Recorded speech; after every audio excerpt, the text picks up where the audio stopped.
దేవుని వాక్యంలో నుండి యోబు గ్రంథము 1వ అధ్యాయము 8వ వచనాన్ని చదువుతున్నాను, చూడండి.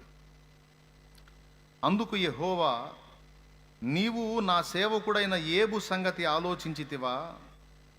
అతడు యథార్థవర్తనుడును న్యాయవంతుడునై దేవుని యందు భయభక్తులు కలిగి చెడుతనము విసర్జించిన వాడు భూమి మీద అతని వంటి వాడు ఎవడునూ లేడు అని అడుగగా, అపవాది యోబు ఊరకయే దేవుని యందు భయభక్తులు కలవాడాయన, నీవు అతనికిని అతని ఇంటి వారికిని అతనికి కలిగిన సమస్తమునకును చుట్టూ కంచె వేసితివి గదా.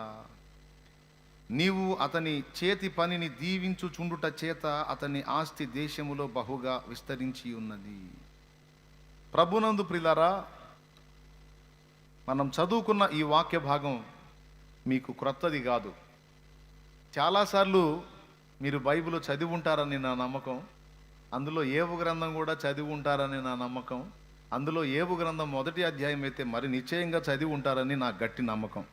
అంటే తర్వాత అధ్యాయాలు చదవకపోయినా ఆ 1వ అధ్యాయం అయితే గట్టిగా చదువుతారని నమ్మకం. లేదా కనీసం నేను ప్రసంగాలు చేసేటప్పుడు, ఉపదేశం చేసేటప్పుడు చాలాసార్లు ఈ వచనాలను చూపించి నేను వాక్యం అందించినప్పుడు కూడా మీరు విని ఉండవచ్చు. అయితే ఈరోజు ఆ వచనం మీదకి మిమ్మల్ని ఎందుకు నేను మీ దృష్టిని తీసుకెళ్లాల్సి వచ్చింది అంటే ఒక కారణం ఉంది. యోబుని గురించి దేవుడు సైతాను ఇద్దరు మీటింగ్ వేసుకున్నారు, అంటే మాట్లాడుకున్నారు. సైతాను చెడిపోయిన వాడైనా దేవదూతలందరిలో వాడు కూడా ఒక దూత, వాడొక కెరూబు. స్టార్టింగ్లో అది యెహెజ్కేలు గ్రంథం 28లో మీకు దొరికిద్ది. జస్ట్ రెఫరెన్స్ రాసుకొని ఇంటికి పోయి చదువుకోండి. వాడు శ్రేష్టమైన కెరూబు, వాడు దేవుని దూతలందరిలోకి శ్రేష్ఠుడు. అయితే పాపము వానిలో కనబడినందున, దేవ వ్యతిరేకమైన తత్వం వానిలో కలిగి ఉన్నందున, అది వ్యక్తమైనందున దేవుడు వాని మాటకు విధేయత చూపి లోబడిన సరుకంతటిని వారి వారి హోదాలలో నుండి, వారి వారి పనులలో నుండి, బాధ్యతల్లో నుండి, పదవుల్లో నుండి తొలగించాడు. తొలగించడం అయితే చేశాడు, కానీ వాళ్ళు అక్కడికి వెళ్ళి వచ్చేదానికి అవకాశం అయితే ఇచ్చాడు. దేవదూతలందరూ వచ్చేయాలబ్బాయి ఫలానా రోజు అని ప్రకటిస్తే, ఇప్పుడు ఆన్లైన్ ప్రేయర్ ఉంది, అందరూ కలవాలి రేపు అని నేను పోయిన ఆదివారం ప్రకటిస్తే ఈరోజు మీరు అందరూ వచ్చేసారు. ఇప్పుడు వచ్చారు అంటే ఇంతకుముందు ఇక్కడ లేరని అర్థం. ప్రకటన గుర్తొచ్చింది, మీరు ఉన్న ప్రదేశాలలో నుంచి ఇక్కడ పోగయ్యారు. కూటం అయిపోయిద్ది, మళ్ళీ ఎవరి దారిన వాళ్ళు మీ ప్రదేశాలకు మీరు వెళ్ళి చేరతారు. అలాగూ దేవదూతలందరినీ దేవుడు ఆహ్వానించినప్పుడు ఆయా ప్రపంచాలలో ఉన్నటువంటి దేవుని దూతలందరూ ఆ ప్రదేశాలు వదిలిపెట్టి ఆయన సముఖంలోనికి వచ్చారు. అలా వచ్చిన ఇన్విటేషన్ వీడు కూడా అందుకొని వీడు కూడా అక్కడికి వచ్చాడు. దేవదూతలందరూ గ్యాదర్ అయినప్పుడు వీడు కూడా మరి మాజీ పరిచారకుడు గనుక, వీడు కూడా ఒకప్పుడు దేవుని సముఖంలో పనిచేసిన దూత గనుక వీడు కూడా ఆ పిలుపు అందుకొని పోయాడు. పోతే దేవదూతలందరినీ దేవుడు అడుగుతుంది, నువ్వు ఎక్కడి నుంచి వచ్చావు, నువ్వు ఎక్కడి నుంచి వచ్చావు? నేను ఫలానా ప్రాంతం నుంచి, ఫలానా, అందరూ చెప్పుకో. మనతో ఎలా వ్యవహరిస్తాడో దేవుడు దూతలతో కూడా అంతే వ్యవహరిస్తాడండి. ఆయన సర్వజ్ఞుడైనా, అన్నీ తెలిసినా, మనతో ఏమీ తెలియని వాని వలె ప్రవర్తించినట్టు దూతల విషయంలో కూడా కొన్ని సందర్భాల్లో అలానే ప్రవర్తించినట్టు స్పష్టంగా బైబిల్లో రాసుంది. నీవు ఎక్కడి నుండి వచ్చితివని దేవుడు సాతాన్ని అడిగినట్టు అక్కడ రాసుంది. అంటే వాడు ఎక్కడుంటాడో, అసలు వాడెవరో, వాడు ఎక్కడి నుంచి వచ్చాడో దేవునికి తెలీదా? తెలుసా? తెలీదా? మరి తెలిస్తే అడగటం దేనికి? కానీ అడిగినట్టు దేవుని వాక్యంలో ఉంది. అయితే వాడు కూడా ఏం ఆశ్చర్యపోలా. నువ్వు ఎక్కడి నుండి వచ్చావని దేవుడు వాడిని అడిగితే, నేను భూగ్రహం మీద నుండి వచ్చాను, మిగిలిన గ్రహాల్లో నాకు అవకాశం లేదు, భూగ్రహంలో నాకు సందు దొరికింది మోసం చేయడానికి. అక్కడ నా మాట విని మోసపోయిన సరుకుంది, ఆ సరుకును కాసుకొని వాళ్ళని ఏలుకుంటూ అక్కడే ఉన్నా. ఇన్విటేషన్ వచ్చింది, వచ్చాను. భూమి మీద ఇటు అటు తిరుగుచూ వచ్చాను అన్నాడు. ఆహా, భూమి మీద నుంచి వచ్చావా అంటే దేవుడు పద్ధతి గమనించండి. నువ్వు ఏ ప్రాంతం నుంచి వచ్చావంటే బహుశా ఇది లీడర్ల మీట్ అయి ఉంటుంది, పాస్టర్ల మీట్ లాగా. సేవకుల సదస్సులు జరుగుతాయి చూడండి, అన్ని సంఘాలు రావు, సంఘ నాయకులు వస్తారు. అలాగే అంటే నాయకుల మీటింగ్ జరిగినప్పుడు నాయకులు అందరూ వచ్చినట్టు, పాస్టర్ల మీటింగ్ జరిగినట్టు పాస్టర్లు వచ్చినట్టు. ఈ దేవదూతల్లో నాయకగణం ఆహ్వానించబడ్డది. ఆ నాయకగణం వచ్చారు, అందులో వీడు వచ్చాడు. వీడు భూగ్రహానికి అధిపతి అయ్యాడు. ఆ అధికారం వీడికి ఎవరు ఇచ్చారంటే ఆదామే ఇచ్చాడు. అసలు ఫస్ట్ అధికారం ఆదాముకి ఇవ్వబడింది. ఏం చేద్దాం, ఆదాము అప్పచెప్పుకున్నాడు. కాబట్టి వీడేమన్నాడు, నేను భూమి మీద అటు ఇటు తిరుగుతూ వచ్చాను అన్నాడు. ఓహో, భూమి మీద నుంచి వచ్చావా? అట్లయితే భూమి మీద నా సేవకుడైన ఏబు సంగతి నువ్వు తెలుసుకున్నావా, విచారించావా, ఆలోచించితివా? భూమి మీద అలాంటి వాడు లేడన్నాడు. అన్నాడా అనలేదా? ఇందాక మీరే చదివారు. అందుకు యెహోవా, నీవు నా సేవకుడైన ఏబు సంగతి ఆలోచించితివా? అతడు యథార్థవర్తనుడును న్యాయవంతుడునై దేవుని యందు భయభక్తులు కలిగి చెడుతనం విసర్జించిన వాడు, భూమి మీద అతని వంటి వాడు ఇంకొకడు లేడు అన్నాడు. ఏబు సంగతి ఆలోచించావా? యథార్థవర్తనుడు న్యాయవంతుడు అయి ఉండి చెడుతనం విసర్జించిన వాడు, దేవుని యందు భయభక్తులు కలిగినవాడు, భూమి మీద అలాంటి వాడు లేడని అతన్ని అడిగాడు. అతను అన్నాడు, ఆయన ఊరకే అలా చేశాడా? కలిగినవన్నీ ఆశీర్వదించి అన్ని ఇబ్బంది లేకుండా అన్నిటి చుట్టూ కంచె వేసి మా బోటోళ్ళం పోయి అప్పుడప్పుడు దర్శించి కాస్త ఏడిపించకుండా అతనికిని అతని వారందరికిని అతనికి కలిగిన సమస్తము చుట్టూ కంచె వేసిదివి కదా. ఈ కంచె వేసిన సంగతి వీడికెట్ట తెలుసు అంటే, వెళ్ళాడు ఎప్పుడో, వెళ్ళి అందరూ శోధించినట్టు ఏబును శోధిద్దాం అనుకున్నాడు, వర్కౌట్ కాలేదు, మొహం పగిలింది, వచ్చాడు మళ్ళీ. దేవునికి స్తోత్రం. ప్రభునందు ప్రియులారా, ఇది గుర్తుపట్టుకోవాలి. దేవుడు మన చుట్టూ మూడంచెల కంచె వేసి ఉంచుతాడు. మొట్టమొదటిది పర్సనల్గా మనకి కంచె ఉంచుతాడు. రెండవది మన ఫ్యామిలీ కూడా దేవుని కాపుదల ఉంటుంది, కంచె ఉంటుంది. మూడవది మనకు కలిగిన అంతటి చుట్టూ కూడా దేవుడు కాపుదల పెడతాడు, దుష్టుడు ముట్టకుండా. స్తోత్రం. అది అక్కడ రాయబడి ఉంది. ఈ మాట డైరెక్ట్గా సైతానే చెప్తున్నాడు. అతనికిని అతని ఇంటి వారికిని అతన్ని కలిగిన సమస్తమునకును చుట్టూ కంచె వేసితివి కదా. మూడంచెల కంచె గురించి మాట్లాడాడు. అంటే మనోడు ట్రై చేశాడు అందరి దగ్గరికి పోయినట్టు ఏబు దగ్గరికి పోదామని. మరి ఏబేమో ఆయన సంబంధే, అందరి దగ్గరికి పోయినట్టు ఏబు దగ్గరికి పోవాలంటే కుదరదు. అంటే వీడి ఫీలింగ్ ఏంటంటే, ఉన్న వాళ్ళందరినీ నేను దర్శించాను, వాళ్ళ రంగులు బయటపడ్డాయి, ఏబును నేను దర్శించలేదు, అందుకని అతని నిజస్వరూపం బయలుపడలేదు. నువ్వు అతని కలిగిన దాన్ని శోధించబడినట్లు అప్పచెప్పు, అతడి ముసుగు కూడా నేను ఊడలాగుతాను, అతని రంగు అతని బతుకు కూడా బయటపడిద్ది అన్నాడు. అంటే వీడి గోల ఏంటంటే, ఎవ్వడు పెద్ద మనిషి లేడని. దేవుడు ఏమంటాడంటే, బల్లేవాడు అని భూమి మొత్తం పక్కన పెట్టు, ఏబులంటోడు లేడంటాడు ఆయన. సరే, వాదన బాగానే జరిగింది, అంతటితో ఆగిపోతే బాగుండేది. ఈయనేం చేశాడో తెలుసా? ఇప్పుడు అతనికి కలిగిన దాని అంతటిని ఆశీర్వదించి ఉండుట చేతనే అతడు అలాగా మహింపరుస్తున్నాడు, నిన్ను స్తుతిస్తున్నాడని నువ్వు అంటున్నావు. అంటే అవన్నీ తీసేస్తే రివర్స్ అవుతాడనే? ఖచ్చితంగా అవుతాడు. కావాలంటే నాకు ఛాన్స్ ఇచ్చి చూడు, ఆ కంచె కొంచెం తీసి చూడు, నేను ఎంటర్ అవుతా. నేను ఎంటర్ అయితే ఒక్కొక్కటి రంగు బయటపడిద్ది అని పర్మిషన్ అడిగాడు. ఇప్పుడు పర్మిషన్ దేవుడు ఇవ్వచ్చా? ఇప్పుడు నువ్వే సాక్ష్యం ఇచ్చావు, దేవా నువ్వే సాక్ష్యం ఇచ్చావు. ఏమని సాక్ష్యం ఇచ్చావు? అతడు యథార్థవంతుడు అన్నావు, న్యాయవంతుడు అన్నావు, యెహోవా యందు భయభక్తులు కలిగి చెడుతనం విసర్జించినోడు అన్నావు, మావోడు చాలా మంచోడు అన్నావు. మరి చాలా మంచోడని నువ్వే సాక్ష్యం ఇచ్చినప్పుడు అలా అంత మంచోడికి ఇంకా నువ్వేం చేయాలా? ఇంకా 4 కంచెలు వేయాలా? దేవునికి స్తోత్రం. ఏమయ్యా, మనం ఏం చేస్తాం? కాయలు కాసే చెట్టుకి ఇంకా ఇంకా కాస్త కంచేస్తాం. బాగా కాస్తుంది, ఆ పశువులు ఏం తినకుండా. కానీ ఇదేంది? మంచోడంటివి, యథార్థవంతుడంటివి, న్యాయవంతుడంటివి, దేవుని యందు భయభక్తులు కలిగిన వాడంటివి, చెడుతనం విసర్జించినోడంటివి, ఇన్ని మంచి క్వాలిటీలు చెప్పి అరే ఉన్న కంచెలు తీసేస్తివి. నువ్వు కంచెలు వేయాలా తీయాలా?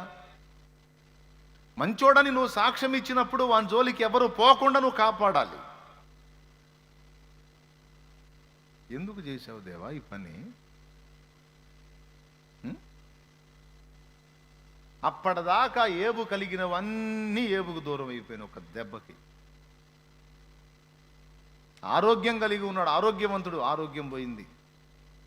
భార్య పిల్లల్ని కలిగి ఉన్నాడు, పిల్లలు పోయారు. భార్యను కలిగి ఉన్నాడు, భార్య పోలేదు, కానీ భార్య హృదయంలో ప్రేమ పోయింది. అప్పటిదాకా మాయన బతకాలి, మాయన బతకాలి, మాయన బతకాలని కోరుకునే భార్య దేవుణ్ణి తిట్టు నువ్వు జావు, దేవుణ్ణి తిట్టు నువ్వు జావు అనే కాడికి వచ్చింది. అంటే ఏం పోయింది? భర్త మీద ప్రేమ పోయింది. ప్రేమ పోయింది కాబట్టి ఇక జావు అనే పదం వచ్చింది. స్తోత్రం. సిరి సంపదలు పోయినాయి, ఒంటెలు, ఎడ్లు, పశువులు మొత్తం పోయినాయి. నాకు అర్థం కాదు, మంచోడని నువ్వే చెబుతీవి, మంచోడికి ఇంకా అన్ని సహాయం చేసి ఇంకా వర్ధిల్ల చేయాలి, కానీ ఇదే దారుణమే. అంత మంచోడని సైతానికి సాక్ష్యం ఇచ్చి మొత్తం ఓడగొట్టావు, పడురాలు కొట్టినట్టు చేసావు. ఏం దేవా నీ పనులేంది నాయనా?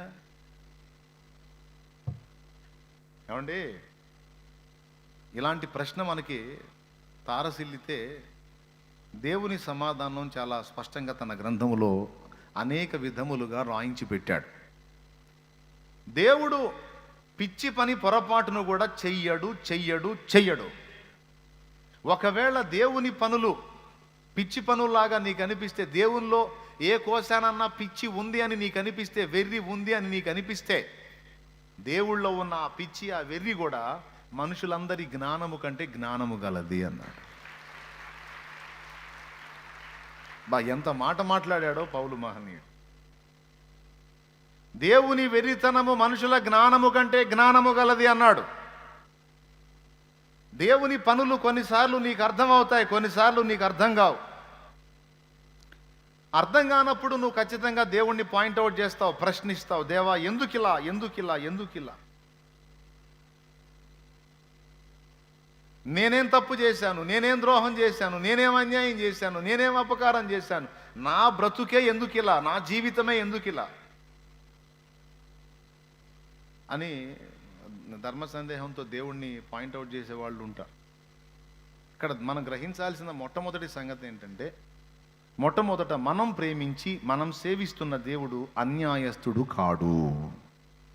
అది ఒకటి. రెండవది, పిచ్చి పనులు పొరపాటును కూడా చెయ్యడు. 2. మూడవది, ఒకవేళ దేవుడు చేసిన పనులు నీకు వెర్రి పనుల్లాగా అనిపిస్తే, ఆ వెర్రి పనుల్లో కూడా నీ జ్ఞానమునకు అందనంత గొప్ప జ్ఞానము ఉంటుంది.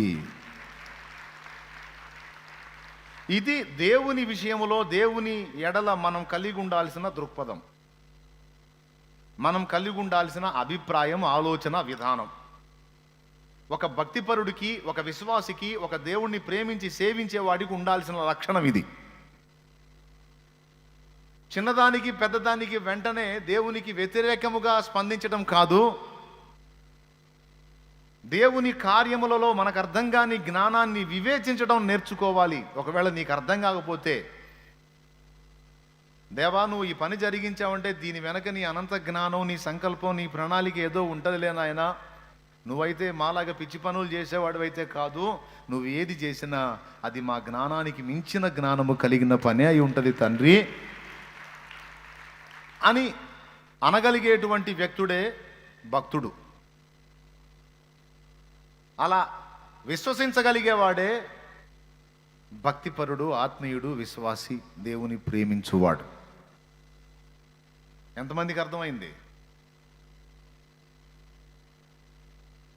పాపం ఎదుటి వాళ్ళ జీవితాల్లో కొన్ని సంఘటనలు జరిగినప్పుడు మనం గట్టిగా మాట్లాడతాం వాళ్ళతో. అట్లా ఉండకూడదు మనం అసలుకి. మనకు అలాంటి పరిస్థితులు వచ్చినా కూడా మనం దేవుణ్ణి మయంపరచాలి. ఎందుకంటే మనకి ఇబ్బందుల్లాగా కీడుల్లాగా కల్పించేవి కొన్ని కనిపిస్తాయి, కానీ వాటి వెనక నాయన ఏదో మేలు దాచి ఉంటాడని ఎదుటి వాళ్ళకి ఇబ్బందులు వచ్చినప్పుడు క్లాసులు ఇస్తుంటాం మనం. అయ్యే పరిస్థితులు మనకు వచ్చినప్పుడు షాక్ గురైపోతూ ఉంటాం. అప్పుడు వాళ్ళు వచ్చి మనకిస్తుంటారు రిటర్న్ క్లాసులు. దేవునికి స్తోత్రం. అంటే తన దాకా వస్తే కానీ మ్యాటర్ అర్థం కాదని. అర్థమైందా? అందుకే చెబుతున్నాను, ఎదుటోళ్ళకు వచ్చినా నీకొచ్చినా నువ్వు గ్రహించాల్సింది ఒకటే, నువ్వు కలిగి ఉండాల్సిన అభిప్రాయం ఒకటే దేవుని విషయంలో. అదేంటంటే దేవుడు అన్యాయస్తుడు కాడు. నీకు అన్యాయం జరిగినట్టు నీకు అనిపించినా దాని వెనుక ఉండే న్యాయం, దేవుడికి ఉండే న్యాయం ఏదో దేవునికి ఉంటుంది. దానికోసం నువ్వేం జుట్టు పీక్కోవాల్సిన అవసరం ఏం లేదు. నువ్వు నిజంగా దేవుణ్ణి విశ్వసించిన వ్యక్తివైతే, నువ్వు నిజంగా దేవుణ్ణి నమ్ముతున్న దానవైతే, నమ్ముతున్న వాడవైతే, నువ్వు అనాల్సిన మాట, మొదటి మాట ఏంటంటే నా దేవుడు అన్యాయస్తుడు కాడు. నా దేవుడు ఏది రప్పించినా దాని వెనక ఆయన అనంత జ్ఞానం ఉంటుంది, ఆయన సంకల్పం ఉంటుంది. అదంతా కలిసి మా మేలుకే వచ్చింది. కొన్ని ప్రతికూలతలను అనుమతించి సైతాను పగలబడి నవ్వుతాడు. మనం నిరాశపడ్డప్పుడు వాడు నవ్వుతాడు. మన పరిస్థితి ఎలా ఉండాలో తెలుసా? నిరాశ పుట్టించేటువంటి మైండ్ మనం కలిగి ఉండాలి. అర్థమైందా? చిన్నదానికే నిరాశ పడిపోయి గందరగోళం అయిపోయి శూన్యంలోకి చూస్తా, ఏమంటే మెంటలోళ్ళలాగా, ఏదో మైండ్ పోయిన వాళ్ళలాగా, ఏదో గందరగోళం అయిపోయిన వాళ్ళ శూన్యంలో చూస్తా, మైండ్ పోయిన వాళ్ళు చూస్తుంటారే, అట్లా చూసుకుంటా ఉండకూడదు. దేవునికి స్తోత్రం. హల్లెలూయా. ఏది జరిగినా ఏది అనుమతించినా సమస్తము తన పిల్లల మేలు కొరకు రప్పించుటకు నా దేవుడు సమర్థుడు.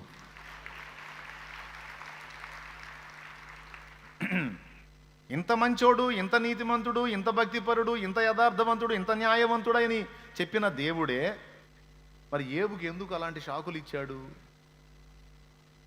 ఒక చిన్న విషయం చెప్పి ముందుకెళ్తా. ఏంటంటే ఇవన్నీ బాగానే ఉన్నాయి ఏబుకి. దేవుడు చెప్పిన క్వాలిటీస్ అన్నీ నిజంగానే ఉన్నాయి ఏబులో. అయితే ఏబుకి ఒక దృష్టిని కలిగించాలని దేవుడు నిర్ణయించుకున్నాడు. ఏబుని దేవుడు తన కొరకు ఇంకా ప్రత్యేకపరుచుకోవాలని ఆశించాడు. తన కొరకు దేవుడు ఏబుని వేరుపరుచుకోవాలని డిసైడ్ అయ్యాడు. బాగా వినండి. దేవుడు ఏబుని సపరేట్ చేసుకోవాలనుకున్నాడు. అందుకే అలాంటి పరిస్థితులను ఏబుకి అనుమతించాడు. ఏంటి? ఏ విషయాల్లో? ఇన్ని క్వాలిటీస్ ఏబు కలిగి ఉన్నా మీకు బైబిల్లో కీర్తనల గ్రంథములో నేను రిఫరెన్స్ చెప్పను, వచనం చెప్పను. నెబుకద్నెజరు కళ చెప్పనట్టు, భావం చెప్పనట్టు ఒక మాట చెబుతా, దమ్ముంటే తీయండి. నా ప్రాణము మంటిని హత్తుకొనుచున్నది అనే మాట ఉంది బైబిల్లో, కీర్తనల్లో. ఎక్కడ ఉంది చెప్పండి. నేను 3 అంకెలు లెక్క పెడతా, ఏడుందో చెప్పండి. వెంటనే చెప్పేశాడు. 119వ కీర్తన 25వ వచనం అంట. తీయండి. నా ప్రాణము మంటిని హత్తుకొనుచున్నది, నీ వాక్యము చేత నన్ను బ్రతికింపుము. దేవునికి స్తోత్రం కలుగునుగాక. హల్లెలూయా. అక్కడ దాలెత్ అనే ఒక బ్రాకెట్లో పదం ఉంటుంది. అది పాటలు కదా, ఏదో పెడతారు అక్కడ అని మనం అనుకుంటాం. నేనైతే అలాంటి బ్రాకెట్ ఇచ్చి అందులో ఏదన్నా పదాలు పెడితే పల్లవులనో చరణాలనో లేకపోతే అక్కడ ఏదైనా మ్యాటర్ ఉంటుందనో వాళ్ళ భాషలో ఏదో అని చెప్పి మనం అనుకోవచ్చు. నేనైతే అలా బ్రాకెట్ కొట్టిన దగ్గరల్లా ప్రత్యేకంగా ఆలోచిస్తా.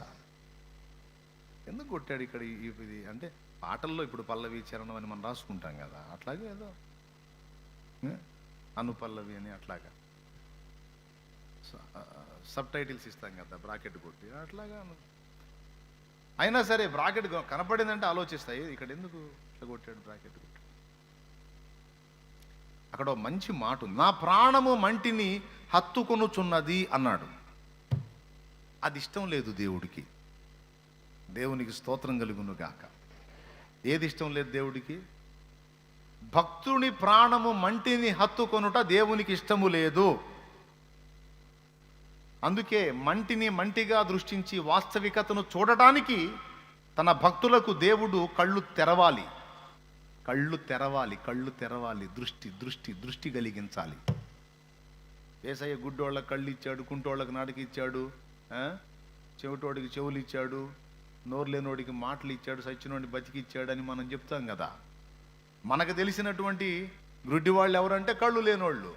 కానీ మీకు తెలుసా, ఆధ్యాత్మిక అంధకారంలో ఉన్నటువంటి వాళ్ళు ఉన్నారు.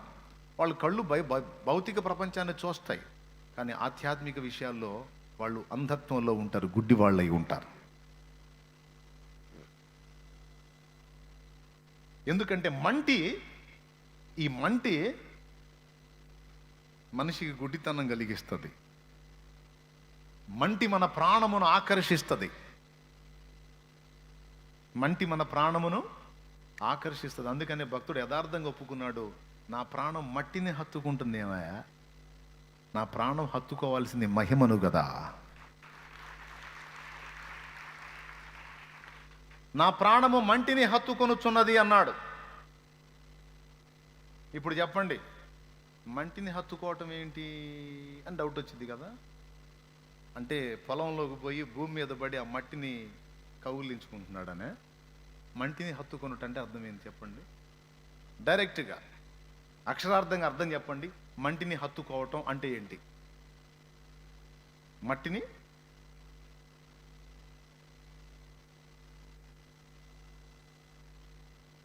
మట్టిని కౌగిలించుకోవటం అండి,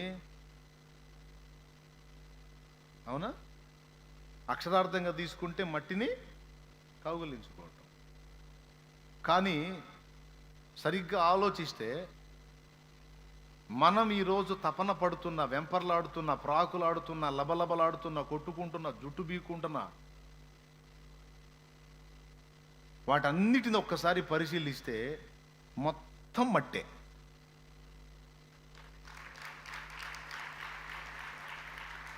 మొత్తం మట్టే, ఏది మహిమది లేదు. నా ప్రాణము మంటిని హత్తుకొనుచున్నది అన్న ఒక్క మాటలో ఈరోజు మనం తపన పడే సమస్తము ఉంది. నువ్వు ఏదన్నా చెప్పు, ఆఖరికి నువ్వు కలిగి ఉన్న బంధాలు, అనుబంధాల విషయంలో కూడా అది మట్టే. దేహము మట్టే, దేహానికి కావలసిన సమస్తము మట్టే. ఆఖరికి దేహం అయిపోతుంది కూడా మట్టే. దేహ సంబంధమైన అనుబంధాలు, రుణబంధాలు, మమకారాలు కూడా మట్టే.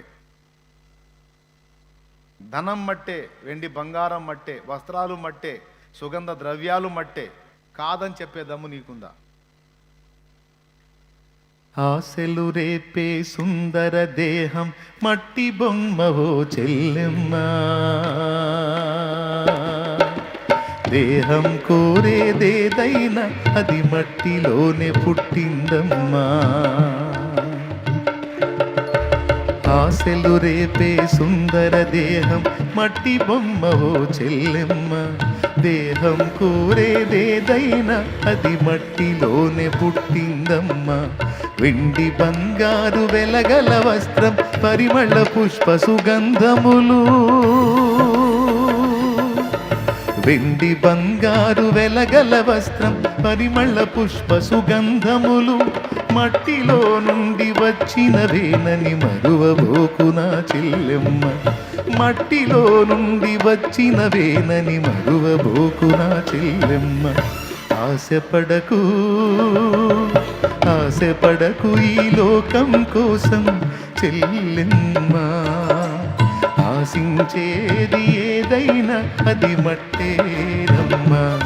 మనిషి ఆశించేది ఏదైనా అది మట్టేనమ్మా.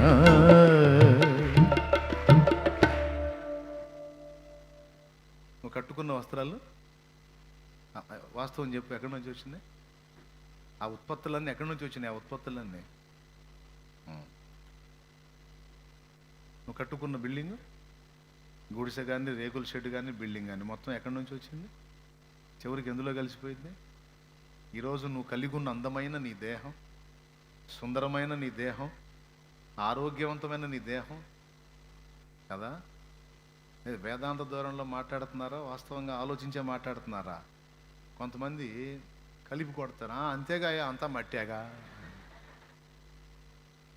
కొద్దిగా ఆలోచిస్తారని నేను దాన్ని విభజిస్తున్నా. ఆఖరికి నువ్వు కలిగి ఉన్న భార్యాభర్తల అనుబంధము, నా భర్త అని నువ్వు అన్నది ఒక మట్టి బొమ్మనే, నా భార్య అన్నది కూడా ఒక మట్టి బొమ్మనే. జీవాత్మ ఉన్నంత వరకే నీ భర్త. ఆ జీవాత్మ వెళ్ళిపోయిందంటే ఇక ఆ బొమ్మ ఎంత పిలిచినా పలకదు, నువ్వు ఎంత ఏడ్చినా నీకు స్పందించదు. మళ్ళా నీ భర్తే. నువ్వు గిజగిజ తన్నుకున్నా సరే స్పందన ఉండదు, ఊహ కూడా ఉండదు నీకు. అసలు ఊహలో కూడా అనుకోవు నువ్వు ఇలాంటిది పరిస్థితి ఒకటి వచ్చింది, ఇలాంటి సన్నివేశం నేను ఎదుర్కోవాల్సి వచ్చింది, ఇలాంటిది ఒకటి చూడాల్సి వచ్చింది, నేను ఊహలో కూడా అనుకోవు. అలాంటి ఊహ ఎప్పుడన్నా పొరపాటున వస్తే అమ్మో గుండె జల్లుమంటది, నీకు చాలా టెన్షన్ వచ్చింది. అది నీ పిల్లల విషయంలోనైనా, నీ భర్త విషయంలోనైనా, నీ భార్య విషయంలోనైనా, నువ్వు ఎంతో ప్రేమించే నీ అమ్మా నాన్న విషయంలోనైనా. కానీ ఆలోచించు, మీ అమ్మ ఒక బొమ్మే, మీ నాన్న ఒక బొమ్మే. ఆ బొమ్మల్లో జీవాత్మ ఉన్నంత వరకే అవి నిన్ను ప్రేమిస్తాయి, పలకరిస్తాయి, నీ గురించి ఆలోచిస్తాయి, నీ గురించి బాధ్యత తీసుకుంటాయి.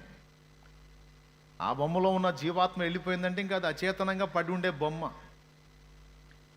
ఏ మంటి నుండి తీయబడిందో అదే మంటికి తిరిగి పంపబడే బొమ్మ. ఇది నిజం కాదా అమ్మా? ఏమ్మా, వాస్తవం కదా?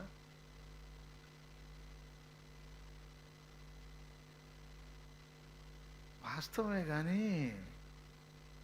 ఎట్ట తెంచుకుంటాం అన్నయ్య అనిపిస్తుంది మనసుకి. తెంచుకోమని నేను ఎందుకు చెబుతున్నాను, తెంచుకోమని చెప్పట్లేదులే, కానీ మనసు పెంచుకోవద్దని మాత్రం చెప్తున్నాను అంతే. చప్పట్లు కొట్టకపోయినా పర్లేదు, మ్యాటర్ అర్థమైతే చాలు. మీరేమి చప్పట్లు కూడా నన్నే సన్మానించాల్సిన అవసరం లేదు, మ్యాటర్ నీకు అర్థమైతే నాకు అంతే చాలు. దేవునికి స్తోత్రం.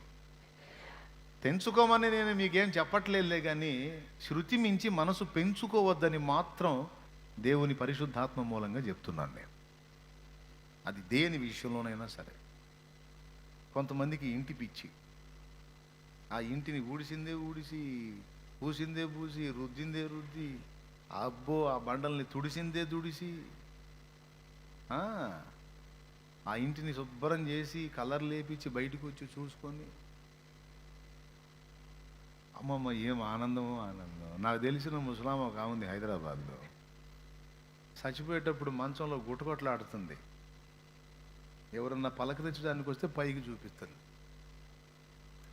వచ్చిన వాళ్ళంతా ఏమంటున్నారంటే, అంతే కదమ్మా మరి ఇంకెవరైనా ఆడికి పోవాల్సిందే అంటున్నారు. వచ్చిన వాళ్ళందరికీ పైకే చూపిస్తుంది, పలకరించడానికి వచ్చిన వాళ్ళందరికీ పైకే చూపిస్తుంది. కొంతమంది ఏమో అంతేనమ్మా అంతే, మరి ఇంకేముంది పాపం నోరు పడిపోయిందిగా, మాటుకోవటం అట్లా, ఇంకేం మాటలే ఇంక అయిపోయిందిగా, లేదులే ముసలం అవలా అట్లాగా వాళ్ళ మాటలేదు. వాళ్ళు మాట్లాడుకుంటుంటే ఏమా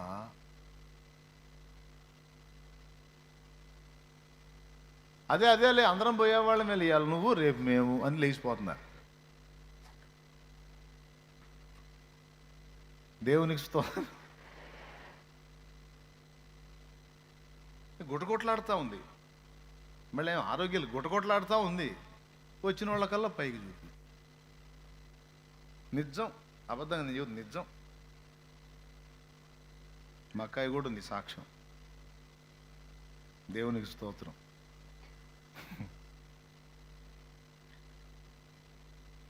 కొంతమంది ఏమో ఏంది పైకి చూపిస్తుంది, ఏంది ప్రాణం పోయేటప్పుడు మైండ్ పనిచేసిద్దా?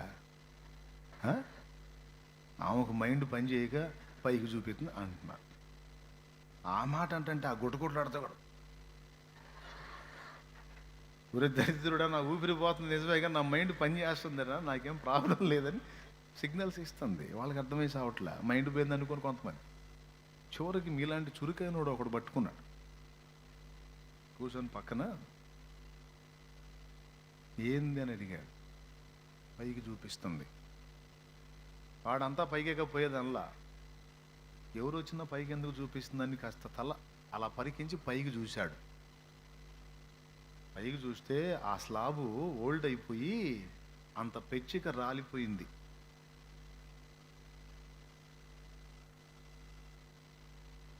అర్థమైందా? దానికి సిమెంట్ పూపించమని.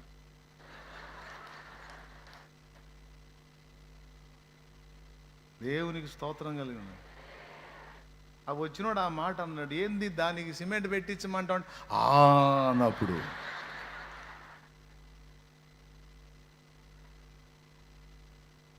ఆ ఫ్యాను అందుకు కొట్టుకుందేమో. దేవునికి స్తోత్రం కలిగిన. ఏమండి, ఇట్లాంటి వాళ్ళు కూడా ఉంటారంటే ఉన్నారు మరి ప్రపంచకం మీద. నేను లేకపోతే నేను ఎందుకు చెబుతా? ఇదేం కర్మ, నాకు తగులుతుంటారు ఇట్లాంటి వాళ్ళు కూడా. అనుభవాల కోసం అన్ని రకాల సరుకును చూపిస్తాడు నాకు, అనుభవాల కోసం. తర్వాత చచ్చిపోయింది. ఇంకేం చేసిద్ది? ఆ స్లాబ్ని సిమెంట్ పూసి సంకలో పెట్టుకుని పోయిద్దా? కొంతమందికి ఏమో ఇంట్లో డెకరేషన్ పిచ్చి, దాన్ని ఎప్పుడు ఇంటిని సోకు చేస్తూ ఉంటారు. ఇంటిని ఏ వస్తువు అయినా సరే అక్కడ నుంచి పక్కకు పోయిందంటే ఇంకా మొహం పగిలిందే వాళ్ళకి, పిల్లలకి. కదలటానికి లేదు, అక్కడే ఉండాలి, అది అక్కడే ఉండాలి, అక్కడే ఉండాలి. పిల్లలు అన్నప్పుడు ఇక్కడ తీసి అక్కడ తీసి ఇక్కడ అస్సలు నో, పేలిందా కొడతారు పిల్లల్ని. ఎవడు ఎక్కడ దాన్ని ముట్టడానికి లేదు, అంతే ఉండాలి. కొంతమందికి ఏమో ఈ పిచ్చి, కొంతమందికి సామాన్లు పిచ్చి. సామాన్లు పిచ్చి, గిన్నెలు లెక్కేసుకుంటూ ఉంటారు. దేవునికి స్తోత్రం కలుగునుగా. హల్లెలూయా. కొంతమందికి వాహనాల పిచ్చి, తుడిసిందే తుడుస్తుంటాడు, దానికి కడిగిందే కడుగుతుంటాడు. ఇవన్నీ ఎందుకు చెప్తున్నానంటే, సమస్తము కూడా ఎక్కడి నుండి నిర్మించబడ్డాయి? మంటి నుండే. కొంతమందికి ఇలాంటి వస్తువుల మీద, ఇలాంటి వాటి మీద మనసుంటే, కొంతమందికి తమ కలిగి ఉన్నటువంటి ధనం మీద, తమ కలిగి ఉన్నటువంటి ఆస్తిపాస్తుల మీద వ్యామోహం, వాటిని హత్తుకొని ఉంటారు. కొంతమంది వ్యక్తులను హత్తుకొని ఉంటారు. కొంతమంది ప్రాణాలు వ్యక్తుల్ని హత్తుకొని ఉంటాయి. అది తల్లి రూపంలోనో, తండ్రి రూపంలోనో, భార్య రూపంలోనో, భర్త రూపంలోనో, పిల్లల రూపంలోనో, తల్లుల రూపంలోనో, మనవాళ్ళ రూపంలోనో, మనవరాళ్ళ రూపంలోనో ప్రాణం హత్తుకొని ఉంటుంది. ఇక్కడ దేవుడు మనకి, తన భక్తులకి దృష్టిని ప్రసాదించి, వినండి యవనస్తులు, ముసలివాళ్ళు, స్త్రీలు, పురుషులు అందరూ వినండి జాగ్రత్తగా, మైండ్ దగ్గర పెట్టుకొని వినండి. దేవుడు దృష్టి కలిగించడానికి ఇష్టపడుతున్నాడు తన భక్తులకు. ఏ దృష్టిలో తెలుసా? మంటిని గూర్చిన దృష్టి కాదు, మహిమను గూర్చిన దృష్టిని కలిగించాలని ఆయన ఆశపడుతున్నాడు. మంటిని మంటిగా గుర్తించడానికి మనం గ్రహింపు శక్తి కలిగి ఉండాలని దేవుడు ఆశిస్తున్నాడు. మీకు తెలుసా, ఏబు యథార్థవంతుడు, న్యాయవంతుడు, యెహోవా యందు భయభక్తులు కలిగి చెడుతనం విసర్జించిన వాడు, అన్ని విషయాల్లో ఓకే, మంచోడే, అన్ని విషయాల్లో ఓకే. కానీ మీకు తెలుసా, ఏబు ప్రాణం మొత్తం ఈ మంటినే హత్తుకొని ఉంది. అది భార్య రూపంలో హత్తుకొని ఉంది, పిల్లల రూపంలో హత్తుకొని ఉంది, తను కలిగి ఉన్న ఆస్తిపాస్తుల రూపంలో హత్తుకొని ఉంది. మొత్తాన్ని హత్తుకొని ఉన్నాడు ఏబు అని మీకు తెలుసా? అందుకే వాటి విషయంలో నిరంతరం భయపడుతూ వచ్చాడు. ఇవన్నీ ఉంటాయో పోతాయో, ఇవి పోతాయేమో పోతాయేమో పోతాయేమో.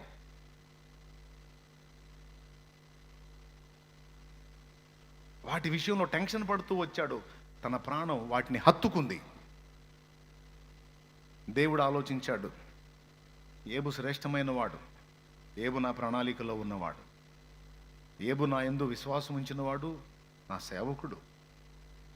నా సేవకుడికి, నా సేవకురాలికి మంటిని హత్తుకునే దృష్టి కాదు, మంటిని మంటిగా గుర్తుపట్టగలిగే దృష్టిని నేను ప్రసాదించాలి. దేవునికి స్తోత్రం కలుగును గాక. వాస్తవిక ప్రపంచాన్ని చూడగలిగే కనుదృష్టిని నేను ఏబుకి ఇవ్వాలి. ఏబుకే కాదు, ఏబు వలె దేవుడు ప్రేమించిన మనందరికీ కూడా ఆ దృష్టిని ఇవ్వాలని దేవుడు కోరుకుంటున్నాడు. ఇప్పుడు మరి ఏబు తను హత్తుకున్న మంటి విషయంలో ఏబుకు కనువిప్పు కలగాలంటే ఇప్పుడు దేవుడు ఏం స్టెప్ తీసుకోవాలి? తను హత్తుకున్నదంతా కూడా మంటేనన్న సంగతి ఏబుకి గ్రహింపు కలిగించాలి. పిల్లల్ని చూసుకొని తెగ మురిసిపోయేవాడు. ఎందుకో తెలుసా? నన్ను ఉద్ధరిస్తారని. వాళ్ళు బాగుంటారు, వాళ్ళు ఆరోగ్యంగా ఉంటారు, వాళ్ళ ఫ్యూచర్ బాగుంటే రేపు నా శక్తి క్షీణత వచ్చిన నాడు నా పిల్లలు నన్ను ఆదరిస్తారని తల్లిదండ్రి ఆశించినట్టు. ఏమయ్యా, ఏ తల్లిదండ్రి అయినా కొంతలో కొంత యాస కలిగి ఉంటారా లేదా? నా బిడ్డలు అక్కరకు వస్తారు, రేపు నా కష్టకాలంలో నన్ను ఆదుకుంటారు, నాకేం తక్కువ కాకుండా చూసుకుంటారు, నేను వారిని ప్రేమగా చూసుకొని వాళ్ళకు ఒక మంచి భవిష్యత్తుని ఇవ్వగలిగితే రేపు నా పిల్లలు నన్ను ఆదరిస్తారు అనే ఆశ తల్లిదండ్రికి ఉంటుందా? ఉండదా? ఉంటే చేతులు ఎత్తండి. ఉంటుందని, యథార్థంగా ఉంటుందన్నయ్య, అందులో డౌట్ లేదన్న వాళ్ళు చేతులు ఎత్తండి. అంతే మరి, ఏ తల్లిదండ్రికైనా ఉంటుందా ఆశ? ఈ శక్తి ఎల్లకాలం ఉండదు, ఈ శక్తి క్షీణించిన నాడు నా బిడ్డలు నన్ను ఆదరిస్తారు అని ఆ పిల్లల మీద ప్రాణమంతా పెట్టుకుని అలల్లాడిపోతారు. ఏబు ప్రాణము తన పిల్లల మీద ఉంది. అంతేకాదు, ఏబు ప్రాణము తన భార్య ప్రేమ మీద కూడా హత్తుకొని ఉంది. ఎందుకంటే ఏబు భార్య అంత బాగా ప్రేమించింది ఏబుని అని ఎక్కడ రాసింది? నువ్వు అన్నీ చెప్పటం కాకపోతే తెగ ప్రేమించిందని ఏడ రాసింది? ప్రేమించింది కాబట్టే ఈ ప్రేమ కోల్పోతానేమో, నా భార్య నుంచి వచ్చేటువంటి ఆదరాభిమానములు, ఈ ఆనందం, ఈ ప్రోత్సాహం, ఈ ఆదరణ, ఈ ప్రేమ కోల్పోతానేమో అని భయపడ్డాడు. ఆ భయపడిందే నా మీదికి వచ్చింది అన్న లిస్టులో భార్య నుంచి ఎదుర్కొన్న సమస్య కూడా ఉందని మర్చిపోవద్దు. భార్య నుంచి ప్రతికూలత ఎదుర్కొన్నాడు అంటే బహుశా భార్య అనుకూలతను గూర్చి ఆయన ఆనందపడి ఉండొచ్చు. ఎంతైనా నా భార్య సూపరం, అందరిలాంటిది కాదు నా భార్య, కోటికో ముక్కోటికో ఒకళ్ళకు దొరుకుతుంది నా భార్య లాంటి భార్య. రత్నం, ముత్యం, వజ్రం, మేలిమి బంగారం.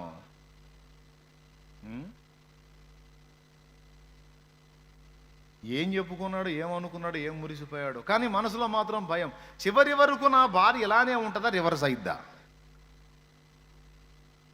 నేను ఏది వచ్చునని బహుగా భయపడి తినో అదియే నాకు భీతి పుట్టించినదే నా మీదికి అన్నాడంటే ఏబు పొందిన వాటన్నిటి గురించి ముందే భయపడ్డాడు,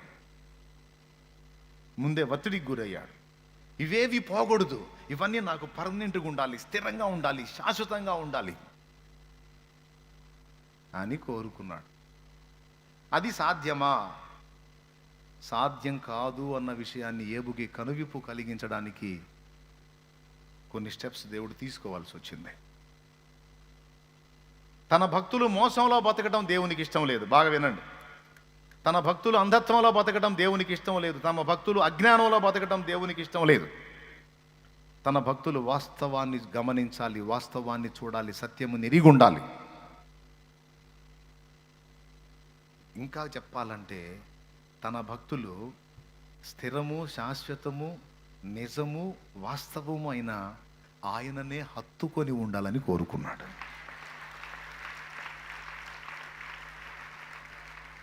ఎవరిని హత్తుకొని ఉండాలని కోరుకున్నాడో తెలుసా? ఆయనను, మంటిని కాదు. మంటి వస్తువులనో, మంటి బంధాలనో, మంటి శరీరాలనో, మంటి వ్యక్తులనో కాదో, ఆయనను హత్తుకొని ఉండాలి. ఎందుకంటే ఆయన మంటి కాదు, ఆయన మహిమ.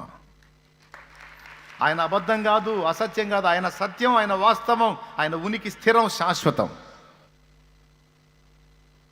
ఇంకేది స్థిరం కాదు. స్థిరమని మనల్ని మనం మోసపుచ్చుకుంటే, అలాంటి మోసంలో మనం భక్తులంగా మనం అలా ఉంటాం, దేవునికి ఇష్టం లేదు. లోకస్తులు అలా ఉంటారు బ్రదర్, లోకస్తులు అలా ఉంటారు, వాళ్ళని వదిలేస్తాడు. కానీ ఆయన రెక్కల కిందికి వచ్చి ఆయన ద్వారా మనోనేత్రాలు వెలిగించబడ్డ నువ్వు కూడా వాళ్ళలాగా నిన్ను నువ్వు మోసం చేసుకుంటా బతుకుతుంటే, నిన్ను నువ్వు మోసం చేసుకుంటా బతుకుతుంటే దేవుడికి ఇష్టం లేదు అది. అందుకే నా బిడ్డలకి నేను దృష్టి ప్రసాదిస్తాను. వాళ్ళు మంటిని హత్తుకోవటం కాదు, మంటిని విసర్జించి నన్ను హత్తుకొనున్నట్లు నేను వారికి దృష్టి ప్రసాదిస్తాను. దేవునికి స్తోత్రం కలుగునుగాక. హల్లెలూయా.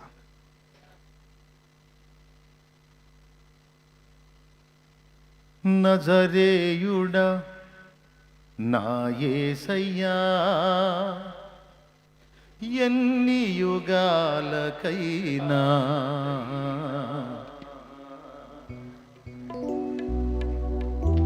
ఈ పాట పాడిన ఆయన తెలుసుగా మీకు. చెన్నైలో ఇలా సాంగ్ రికార్డ్ చేస్తున్నారు. ఆ రికార్డ్ జరిగింది. ఆ జరిగే టైంలో ఫోన్ వచ్చిందంట. తను ఎంతో ప్రేమించే తన భార్య చనిపోయిందని. కాళ్ళ కింద భూమి కంపించినట్టు అయిపోయింది. ఊహలో కూడా అనుకోలేదు తనకంటే ముందు తన భార్య వెళ్ళిపోతుందని. కానీ వెళ్ళిపోయింది. ఆయన చెప్పిన సాక్ష్యం.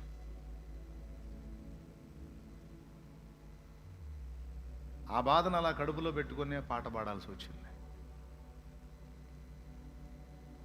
పాట పాడి వచ్చేటప్పుడు ట్రైన్లో నుంచి దూకుదాం అనుకున్నాడంట. నా భార్య లేని జీవితాన్ని నేను ఊహించలేను. ఎందుకంటే నాకు ఏది తక్కువ కాకుండా నాకు సమస్తం చూసుకునే నా భార్య నా ఆకలిదిగా అన్నం పెడుతుంది, నా వస్త్రాన్ని శుభ్రం చేస్తుంది, నీట్గా ఉంచుతుంది, నా ముఖం గమనించి నా పరిస్థితులకు అనుగుణ్యంగా నాకు ఆన్సర్ చేస్తుంది, నన్ను ఆదరిస్తుంది, ధైర్యపరుస్తుంది, ప్రేమిస్తుంది, ఓదారుస్తుంది, ప్రశంసిస్తుంది.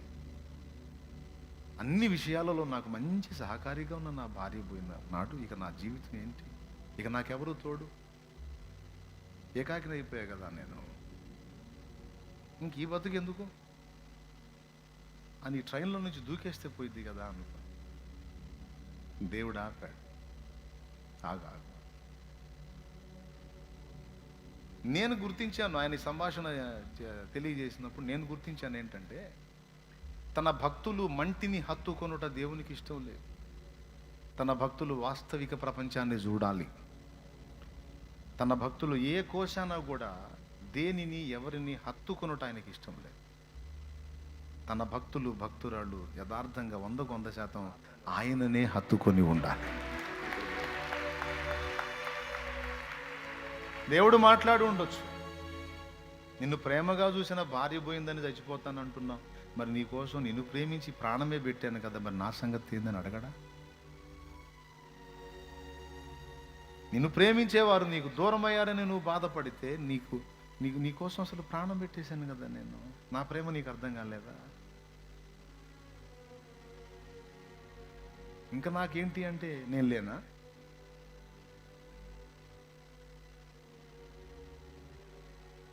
అంటే నీ హృదయంలో నేనంత దూరం అయిపోయి నీ భార్య నీకంత దగ్గర అయిపోయిందా? ఏమి నా కుమారుడు, ప్రాణం తీసుకుంటానంటున్నావు, చచ్చిపోతానంటున్నావు.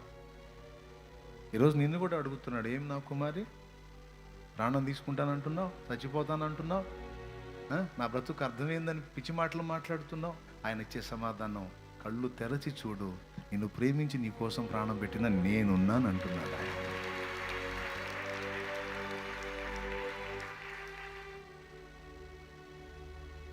లేడా ఆయన?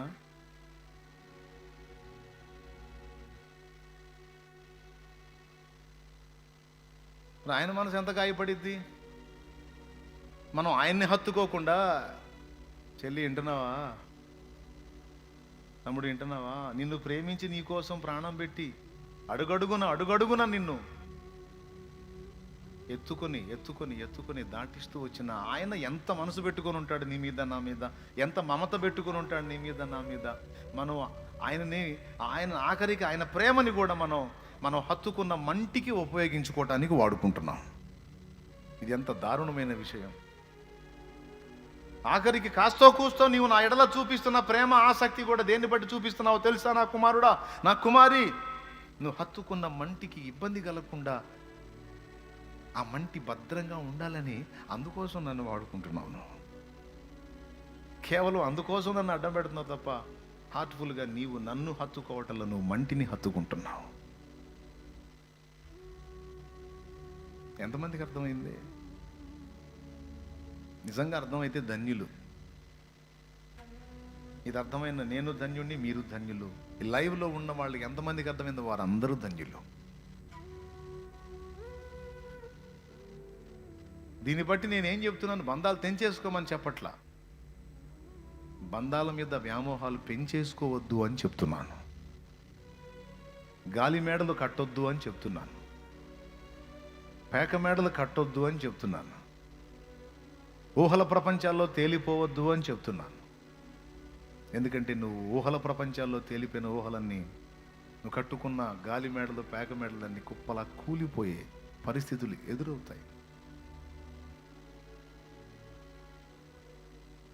ఎదురైన నాడు నీ విశ్వాసము దెబ్బతినకుండా, నువ్వు మంటిని లక్ష్య పెట్టకుండా, నీవు ఆయననే హత్తుకొని ఉండాలని దేవుడు కోరుకుంటున్నాడు.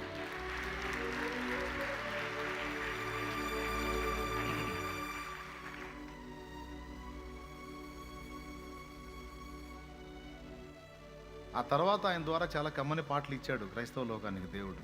ఒకవేళ అప్పుడే పోయి ఉంటే ఆ పాటలు పోయాయేమో. ఈ పరదేశి పరదేశి అనే పాట ఆ తర్వాత వచ్చింది. ఎందుకు ఇంకా కన్నీరు అనే పాట ఆ తర్వాత వచ్చింది. పునరుద్ధానుడ నా యేసయ్య అనేది ఆ తర్వాత వచ్చింది. ఏనాటిదో ఈ బంధం ఆ తర్వాత వచ్చింది. ప్రియుడా యేసయ్య అనేది ఆ తర్వాత వచ్చింది. ప్రియుడా యేసయ్య. ఈ ఆణిముత్యాలన్నీ ఏమైపోయాయి మనిషి పోతే? భార్య పోయింది, భార్యను హత్తుకున్నాడు, భార్య పోయింది, ఇంకేం చేయాలి? నా గతి ఏంటంటే దేవుడు చూశాడు, నీకెవరూ శాశ్వతం కాదురా, నేను.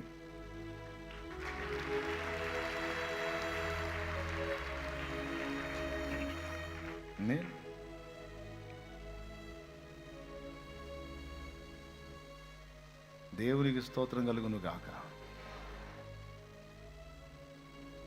ఈరోజు కాకపోతే రేపైనా, రేపు కాకపోతే ఎల్లుండైనా, ఏ నాటికైనా ఇదేదో కాసేపు ప్రసంగంలాగా పొరపాటును కూడా తీసుకోవద్దు. తీసుకుంటే తేడా పడతారు. హార్ట్ఫుల్గా, ఫ్రీగా మీ అందరితో పంచుకుంటున్న అనుభవాలు ఇవి, దేవుని సంబంధమైన అనుభవాలు. ఒళ్ళు మైండ్ దగ్గర పెట్టుకొని వినండి. ఏదో ఆన్లైట్కి వచ్చావు, 4 మొక్కలు వినాలా, 2 మొక్కలు ప్రార్థన చేసుకోవాలి, వెళ్ళిపోవాలి అనుకోవద్దు. తన భక్తులందరూ కూడా ఆయనను హత్తుకోవాలి, ఆయనను హత్తుకోవాలి, ఆయనతో అంటుకట్టబడాలి, ఆయనతో నడవాలి, ఆయనను ప్రేమించాలి, ఆయనలో స్థిరంగా ఉండాలి, ఆయన వైపు చూడాలి, ఆయనతో నడవాలి, ఆయనతో సాంగత్యం చేయాలి. ఆయనే కేంద్రంగా, ఆయనే కేంద్రంగా. ఇక మరి దేనిని హృదయపూర్వకంగా హత్తుకోకుండా ఆయనను మాత్రమే హత్తుకొని ఉన్నట్లు భక్తుడు మెలకువ తెచ్చుకోవాలి, తెలివి తెచ్చుకోవాలి, జ్ఞానం తెచ్చుకోవాలి, బుద్ధి తెచ్చుకోవాలి, సిగ్గు తెచ్చుకోవాలి. ఏబు ప్రాణం ఎవరిని హత్తుకుంది చెప్పండి? ఆయనే చెప్తున్నాడు, ఏది వచ్చింది అనుకున్నానో, ఏది రాకూడదు అనుకున్నాను అదే వచ్చింది. నాకు భయం పుట్టించిందే నా మీదకి వచ్చింది, నాకు భీతి పుట్టించిందే నా మీదకి వచ్చిందని ఏబు గ్రంథం 3:25లో ఏబు పలికిన మాట, ఏబుకు జరిగిన పరిస్థితులన్నీ ఏవైతే జరిగినాయి వాటన్నిటికీ రివర్స్లో ఏబు అనుకున్నాడు. నా భార్య బాగుండాలి, నా భార్య ఒకవేళ తేడా పడిద్దేమో, అలా పడకూడదు, నా భార్య అలానే ఉండాలి, నన్ను ప్రేమిస్తానే ఉండాలంటే తేడా పడేది. నా పిల్లలు ఇలాగే పచ్చపచ్చగా కళకళలాడుతా నా కళ్ళ ముందు ఇలానే ఉండాలి, ఇలానే ఉండాలి, ఇలానే ఉండాలి, ఇలానే ఉండాలి. ఈ భౌతిక సంబంధం, నువ్వు మట్టి దేహమే కలిగి ఉన్నావు కదా, ఆ అనుబంధ బాంధవ్యాన్ని బట్టి నువ్వు అలా కోరుకుంటావు, కానీ కాదు.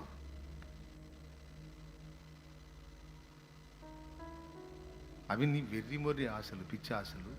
అవి నీవైనా నావైనా.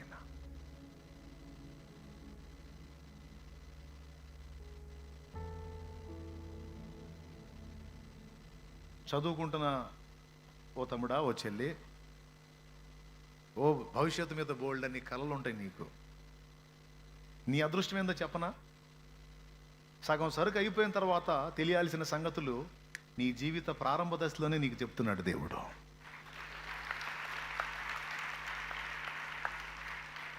అర్థమై స్పందించారా?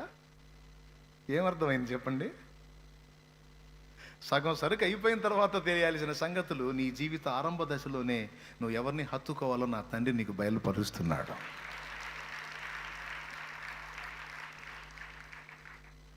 మళ్ళీ టెన్షన్ పడొద్దు. అన్న ఏంది వైరాగ్యం బోధిస్తున్నాడు, ఏంది ఎటో తీసుకెళ్ళాడు, ఏంది అనుకోవద్దు. టెన్షన్ పడొద్దు, అది కూడా చెప్తున్నా. నీకు రెండంతల ఆశీర్వాదం ఇస్తాడు. ఎందుకంటే అచ్చంగా ఈ మాట చెప్పి వదిలేసాను అనుకో, గుండె దడ ఆయాసం పెరిగిపోయింది. అన్నీ తెంచేసుకో, అన్నీ వదిలేసుకో, ఆయన్నే హత్తుకో అంటే ఏం చెబుతున్నావు బాబా? బాధ్యతలు ఉన్నాయి నాయనా, నీ బాధ్యతలు తీర్చే శక్తి నీకు ఇస్తాడులే, భయపడవాకు. నీ బాధ్యతలు నెరవేర్చే అవకాశాలు నీకు ఇస్తాడు, ఆ కృప నీకు ఇస్తాడు, నువ్వేం భయపడవా. కానీ మళ్ళీ చెప్తున్నా, ఏబుకు దృష్టి కలిగించాలని దేవుడు ఆలోచించిన వాడై మంటిని హత్తుకున్న ఏబు హృదయాన్ని దేవుని వైపు మళ్లించడానికి దేవుడు ఇష్టపడ్డాడు. అందుకని తను వెంపర్లాడినటువంటి ఆ మట్టి బొమ్మలన్నీ తన ముందు కుప్పలా కూలిపోయేటట్టు చూపించాడు. నా ఒంటెలు ఆ దొడ్లు ఆ దొడ్లలో ఒంటెలు చూసి ఎంత మురిసిపోయాడో, నా ఒంటెలు, నా గాడిదలు, నా ఎడ్లు, నా పనోళ్ళు, నా దాసదాసి జనాంగం, నా భార్య, నా పిల్లలు, నా పొలాలు, నా స్థలాలు, నా ఆస్తులు, నా అంతస్తులు. కళ్ళు మూసినా కళ్ళు తెరిసినా, కళ్ళు మూసినా కళ్ళు తెరిసినా. ఆఖరికి భక్తి కూడా దేనికి? దేవుని ఇంత భయభక్తులు కలిగి ఉంది ఎందుకు అంటే వేటికి డ్యామేజ్ జరగకూడదని. నేను ఎక్కడ అడుగులు జారానంటే దేనికి డ్యామేజ్ అయింది. కాబట్టి ఎక్కడ డ్యామేజ్ జరగకూడదంటే నేను పర్ఫెక్ట్గా ఉండాలి, పిల్లల్ని కూడా పర్ఫెక్ట్గా ఉంచాలని రోజు బలి ఇచ్చేవాడంట. పొద్దున్న నిద్ర లేవగానే రండ్రా అని మొత్తాన్ని నిలబెట్టి అందరి పక్షమున బలి ఇచ్చేవాడంట. వీళ్ళందరూ తెలిసి తెలియక ఏమన్నా దేవునికి విరోధంగా పాపం చేసేమని తెచ్చుకుంటారేమో. వీళ్ళకి ఏం జరగకూడదు, ఏం జరగకుండా ఉండాలంటే దేవుడు వీళ్ళ విషయంలో సుముఖుడై ఉండాలంటే నేను బలి అర్పించాలి. డైలీ పాపం ఎంత గందరగోళం అయిపోయాడో, పాపం బిడ్డ ఎంత అల్లాడిపోయాడో. ఈరోజు మనం తపన పడ్డట్టు కొన్నిటిని తలుచుకొని గందరగోళం అవుతుంటాం కదా. అందుకని చెప్తున్నాను, అలా ఒత్తిడిలో బతకటం, స్థిరము కాని మంటిని హత్తుకొని ఒక మాయలో జీవించటం, ఒక గుడ్డితనంలో బతకటం దేవునికి ఇష్టము లేదు. అందుకే భూమి మీద అలాంటి వాడు లేడని సాక్ష్యం ఇచ్చిన అదే ఏబుకి వాస్తవం ఏంటో కళ్ళకి చూపించాలని చూపించాడు. నా బంధువులు, నా బంధుజనులు, నా అక్క చెల్లెళ్ళు, నా అన్నదమ్ములు, నా సోదర సోదరిమణులు, నా ఫ్రెండ్స్ అని. ఫ్రెండ్సు మట్టి బొమ్మలే. స్తోత్రం చెప్పండి మీరు. అక్కలు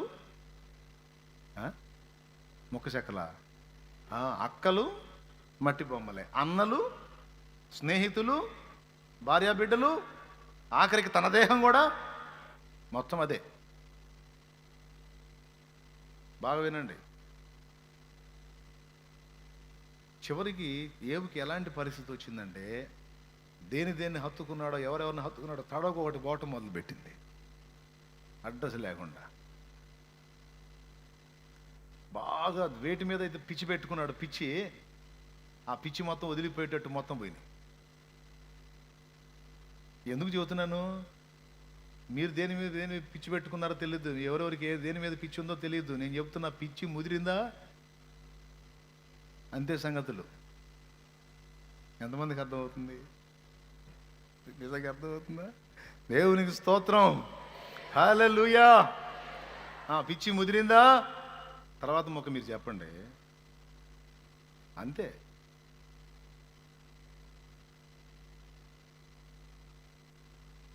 అరే నీకు నువ్వే శాశ్వతం కాదు.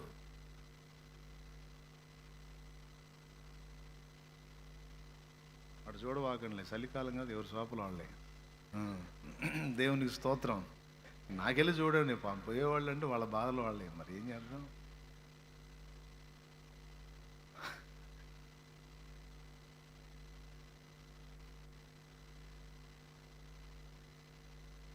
ఇప్పుడు వదిలిచ్చాడు లేదా?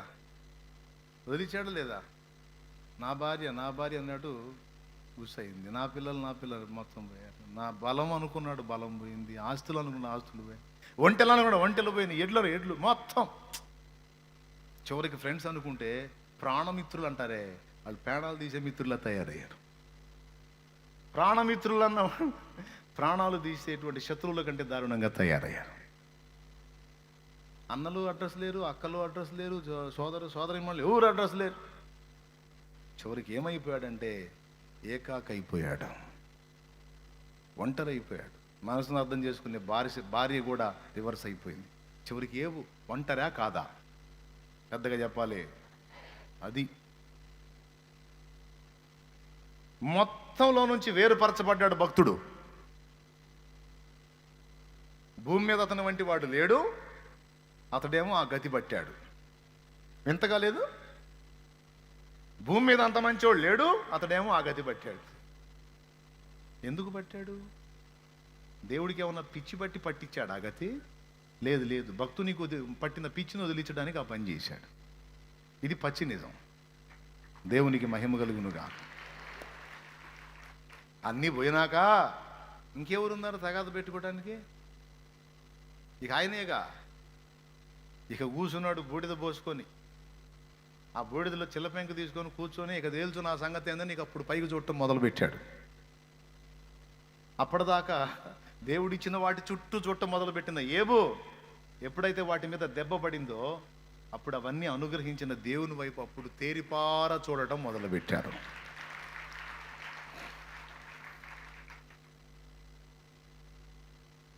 వాస్తవం తెలుసుకున్నాడు. ఇవేవి నాకు పర్మనెంట్ కాదని గ్రహింపులోకి వచ్చేసాడు. ఇవన్నీ నేను కోల్పోతానేమో అని భయపడ్డాను, కానీ వాస్తవం ఇదే కదా, ఇవన్నీ స్థిరం కాదు కదా. స్థిరం కాదు, వస్తువులు స్థిరం కాదు, మనుషులు స్థిరం కాదు, మనుష్య ప్రేమలు స్థిరం కాదు, బంధాలు అనుబంధాలు స్థిరం కాదు. ఇవన్నీ వాస్తవం కదా, స్థిరము కాదనేది వాస్తవం కదా అనే ఆ దృష్టిలోనికి ఎప్పుడైతే వచ్చేసాడో, పాపం నిజంగా మీరు గమనించి మీకు ఇంట్రెస్ట్ ఉంటే ఏబు గ్రంథం చదవండి. ఇంట్రెస్ట్ ఉంటే కాదు, మర్యాదగా చదవండి, చాలా మంచి విషయాలు ఉంటాయి. 3వ అధ్యాయం నుంచి 41వ అధ్యాయం వరకు ఏబు స్వాప కాదు.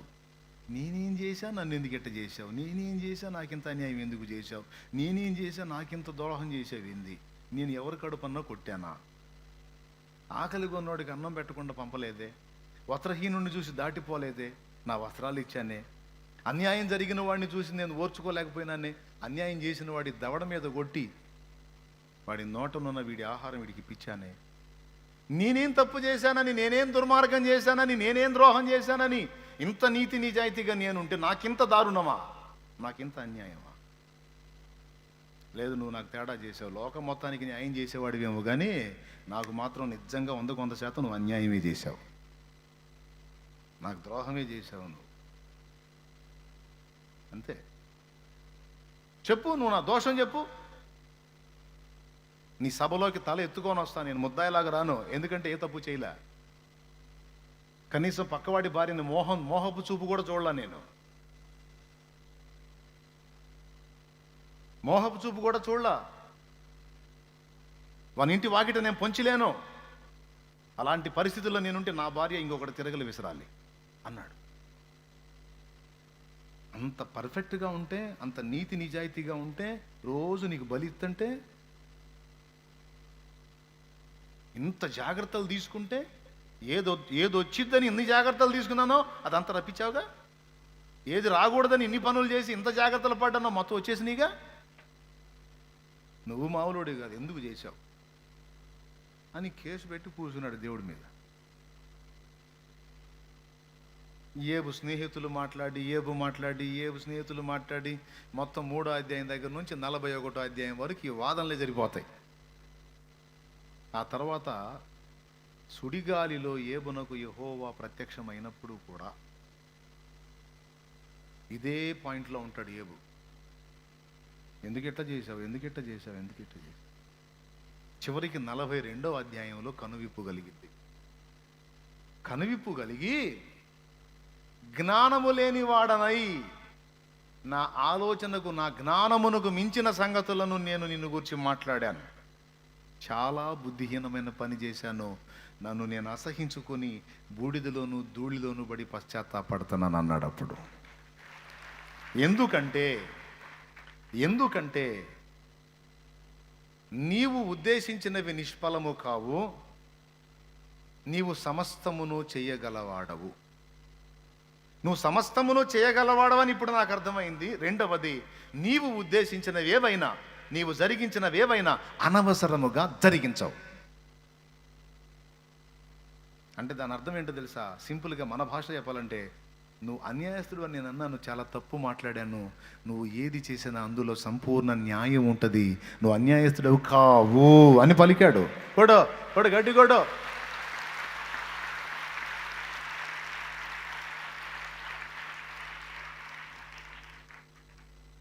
ఆ మాట పలికిన తర్వాత దేవుని వాక్యంలో స్పష్టంగా ఏం రాసిందో తెలుసా?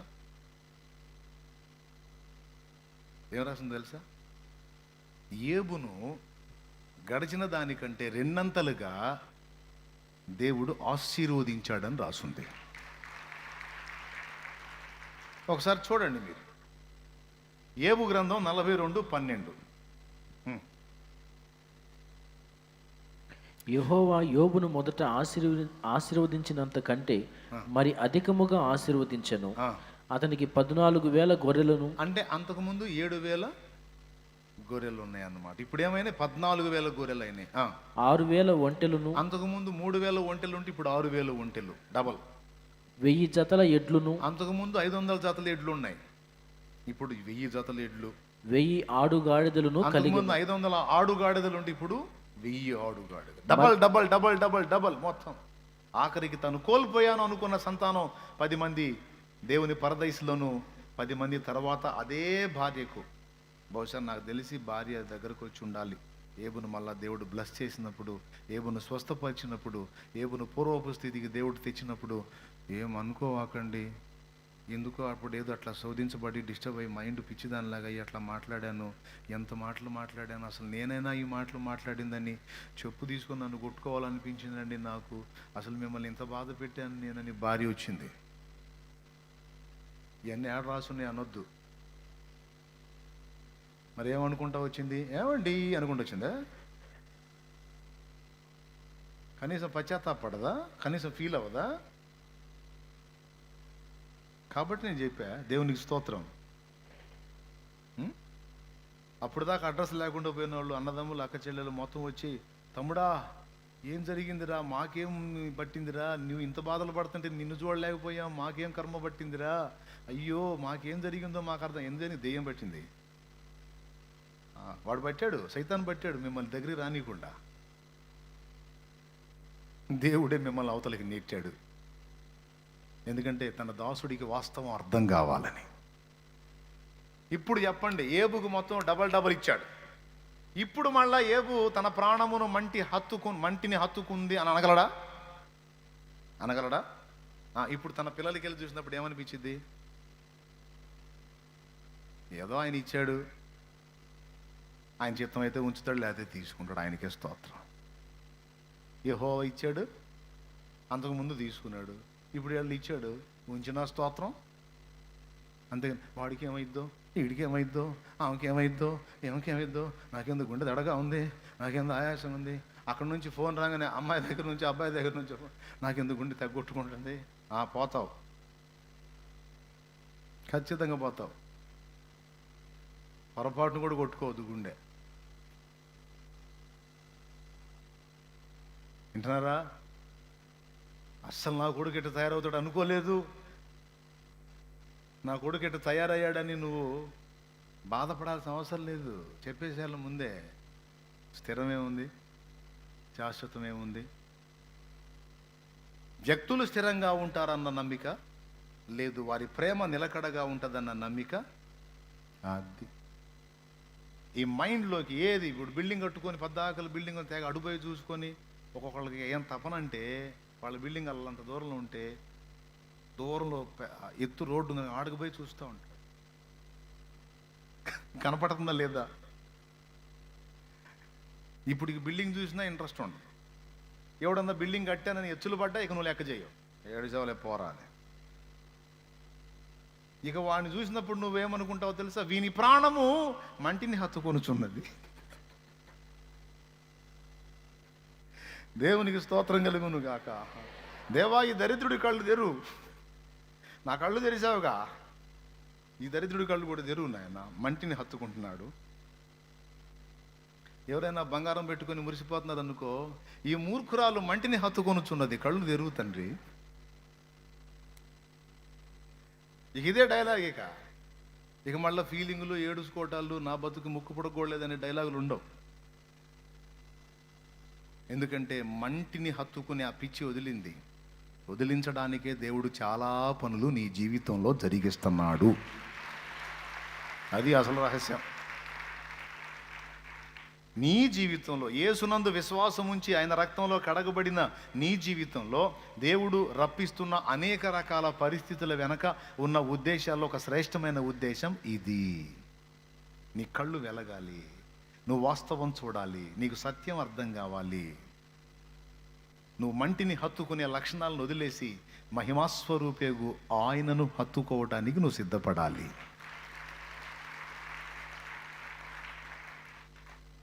చెప్పు పిల్లలకి, అరే నేను కన్నాను కాబట్టి నా బాధ్యత అంతవరకే. మీరే నా ప్రపంచం, మీరే నా లోకం అని నేను అనను. నా లోకం నా దేవుడు, నా ప్రపంచం నా యేసయ్య. నీ పిల్లలకు అర్థం కావాలి. మా అమ్మ లెక్క చేయదు, మేము ఉన్నా మా అమ్మకి చింతలేదు, పోయినా చింతలేదు. మా నాన్న చెప్పాలి, మా నాన్న చెప్తాడు మాకు.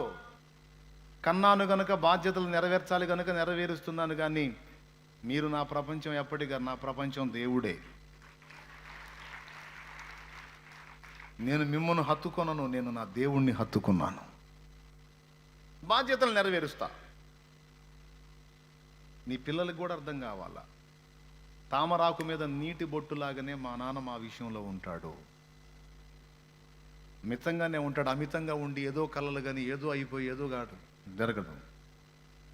భక్తులందరూ కూడా ఈ అనుభవంలోనికి రావాలి, ఈ మెట్టులోకి రావాలి. ఆఖరికి పాస్టర్లు సంఘం విషయంలో కూడా అంతే తయారు కావాలి. దేవునికి స్తోత్రం, హల్లెలూయా. వీళ్ళందరూ నా సంఘం, నా ఆత్మీయ బిడ్డలని వీళ్ళని హత్తుకున్నాను అనుకో, మిమ్మల్ని హత్తుకున్నాను అనుకో, నేను దేనిని హత్తుకొనుచున్నాను? దేవునికి స్తోత్రం, హల్లెలూయా కదా. అసలు మిమ్మల్ని నాకు ఇచ్చింది ఎవరు? కాబట్టి నేను ఎవరిని హత్తుకోవాలి? అంతేగాని ఆయన వదిలిపెట్టి మిమ్మల్ని హత్తుకోవటం ఏంది? బిడ్డలని ప్రేమించాలి, మీ బాగోగులు చూడాలి, మీకోసం ప్రార్థన చేయాలి, బాధ్యత. అంతేగాని హత్తుకోకూడదు.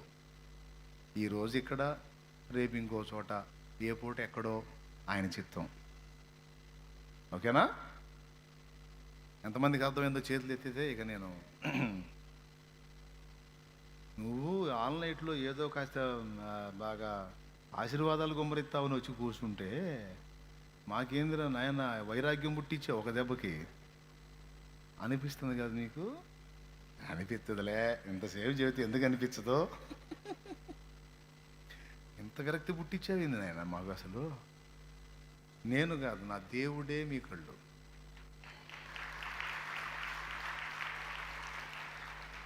ఇక నీకు జాబు రావటం లేట్ అయింది, ఇంకొకటికి జాబ్ వచ్చిందా నీకు ఏడవు నువ్వు. వాడు జాబ్ వచ్చిందో ఎగురుతున్నాడు అనుకో, వాని ప్రాణము మంటిని హత్తుకొనుచున్నది. వాడు కారు కొన్నాడు, నాకు కారు లేదని ఏడవు ఇక నువ్వు. వాడు కారు కొని రిబ్బన్ కట్ చేసుకుంటున్నాడు అనుకో, బెలూన్లు పటాపటా బెల్చి వాని ప్రాణము మంటిని హత్తుకొనుచున్నది అనుకుంటే తిరగటం ఇక నువ్వు. దేవునికి స్తోత్రం. దేవుడు నీ కూడా ఇచ్చాడు అనుకో, నేను దీన్ని హత్తుకొన్నాను, దానిలో ఎక్కి తిరుగుతా, అంతవరకే. అర్థమైందా? ఇది వచ్చిందని నేనేం పండగలు చేసుకోను. వచ్చిందని పండగలు చేసుకుంటే పోతే ఏడుచుకుంటూ కూర్చోవాలి. దేవునికి స్తోత్రం. ఏమండి, అన్ని కారుల్లోకి ఆ కారు సేఫ్ అని, ఆ కారు చాలా భద్రత అని, చాలా గట్టిదని ఓ ఫ్యామిలీ ఆ కారు కొనుక్కొని అందులో మొదలుపెట్టి బయలుదేరారు. ఆ కంటైనర్ ఏడొచ్చిందో పాపం, కరెక్ట్గా గురి చూసి మళ్ళీ వాళ్ళు అటు ఇటు కూడా పోవటానికి వీలు లేకుండా సరిగ్గా దాని మీద పడి దాన్ని అప్పచ్చ చేసి పెట్టింది. మొత్తం అందులో ఉన్న వాళ్ళందరూ ఒక దెబ్బలో హతులైపోయినారు. వాళ్ళ వీడియోస్ కూడా ఉన్నాయి, వాళ్ళు సెలబ్రేషన్ చేసుకుని ఆ కారును బట్టి పాపం ఎంత సంతోషపడ్డారు. అందులో వాళ్ళ తప్పు కూడా లేదు. ఆశ్చర్యంగా అది పక్కన పోయేది వచ్చేది ఎత్తినబడి. ఇంకెలాంటిదైనా కంటైనర్ ముందు కారు ఎంత? వోల్వో కార్ విలవిల్లాడుతూ పోయింది. నేను చేసేది ఎందుకు చెప్తున్నానంటే, వాళ్ళ పండగలే వాళ్ళ సెలబ్రేషన్స్ మరి అంతే నాయన, అంతే. అది పరిస్థితి. వద్దులే నాయన, ఏడ చూస్తాం తీరా. ఇప్పటికీ విరక్తి పుట్టింది వాళ్ళకి మళ్ళీ. తీరా వద్దు నాయన. దేవునికి స్తోత్రం. అంటే మిమ్మల్ని ఏదో భయభ్రాంతులకు గురి చేయాలని, కృంగదీయాలని చెప్పట్లా. మీ కళ్ళు తెరవబడాలి, మన కళ్ళు తెరవబడాలి, మన కళ్ళు వెలిగించబడాలి. చిన్నలకి పెద్దలకి అందరికీ వెలిగించబడాలి. ఇప్పుడు ఇక నువ్వు జాబును బట్టి అతిశయపడవు, ఆస్తిని బట్టి అతిశయపడవు, బిల్డింగ్ను బట్టి అతిశయపడవు, బంగారును బట్టి అతిశయపడవు, కారును బట్టి అతిశయపడవు, నిన్ను హత్తుకున్న అనుబంధాలను బట్టి అతిశయపడవు. దేన్ని హత్తుకో. ఇవన్నీ నాకు ప్రాప్తింపజేసింది నా ప్రభువు. ఆయన ఉంచితే ఉంటాయి, ఆయన తెంచితే పోతాయి. యెహోవా ఇస్తాడు ఆయనకిష్టము అయితే, యెహోవా తీసుకుంటాడు ఆయనకిష్టం అయితే. కాబట్టి నేను అన్నిటితో అట్లా నిమిత్త మాత్రంగానే నేను వ్యవహరించాలి. మరి ఎవరిని హత్తుకోవాలి? అది ఈ రాత్రి మీకు నేర్పాలనుకున్నది. ఎవరిని హత్తుకోవాలి? ఆయనతో ఉన్న అనుబంధం తెగిపోయిద్దా? ఆ బంధానికి ఇక ముగింపు ఉందా? దేవునికి స్తోత్రం కలుగును గాక. హల్లెలూయా. ఏ బంధాలైనా తెగిపోతాయి కానీ ఆ బంధానికి మాత్రం ఎడబాటు లేదు. అందుకే రా, మంటిని చూసి మురిసిపోవాకు, అదంతా మాయ, వాస్తవం నేను, దా అని పిలుస్తున్నాడు. ఈ రాత్రి నీ తీర్మానం ఏంటో ఒక తీర్మానం చేసి ఇక్కడి నుంచి వెళ్ళు. తీర్మానం చేయకుండా మాత్రం నువ్వు వెళ్ళొద్దు. ఈరోజు నీ కనుదృష్టిని దేవుడు సరిచేశాడు. వాస్తవాన్ని చూడగలిగే శక్తిని నీకు ఈరోజు ప్రసాదించాడు దేవుడు. వాస్తవంగా చూడు. ఇలా కావాలని దేవుడు భక్తులను వేరుపరుస్తాడు. Point number 1. ఇంకెక్కువ చెప్పదలుచుకోవాలా, మీకు మెయిన్ మ్యాటర్ అర్థమైంది.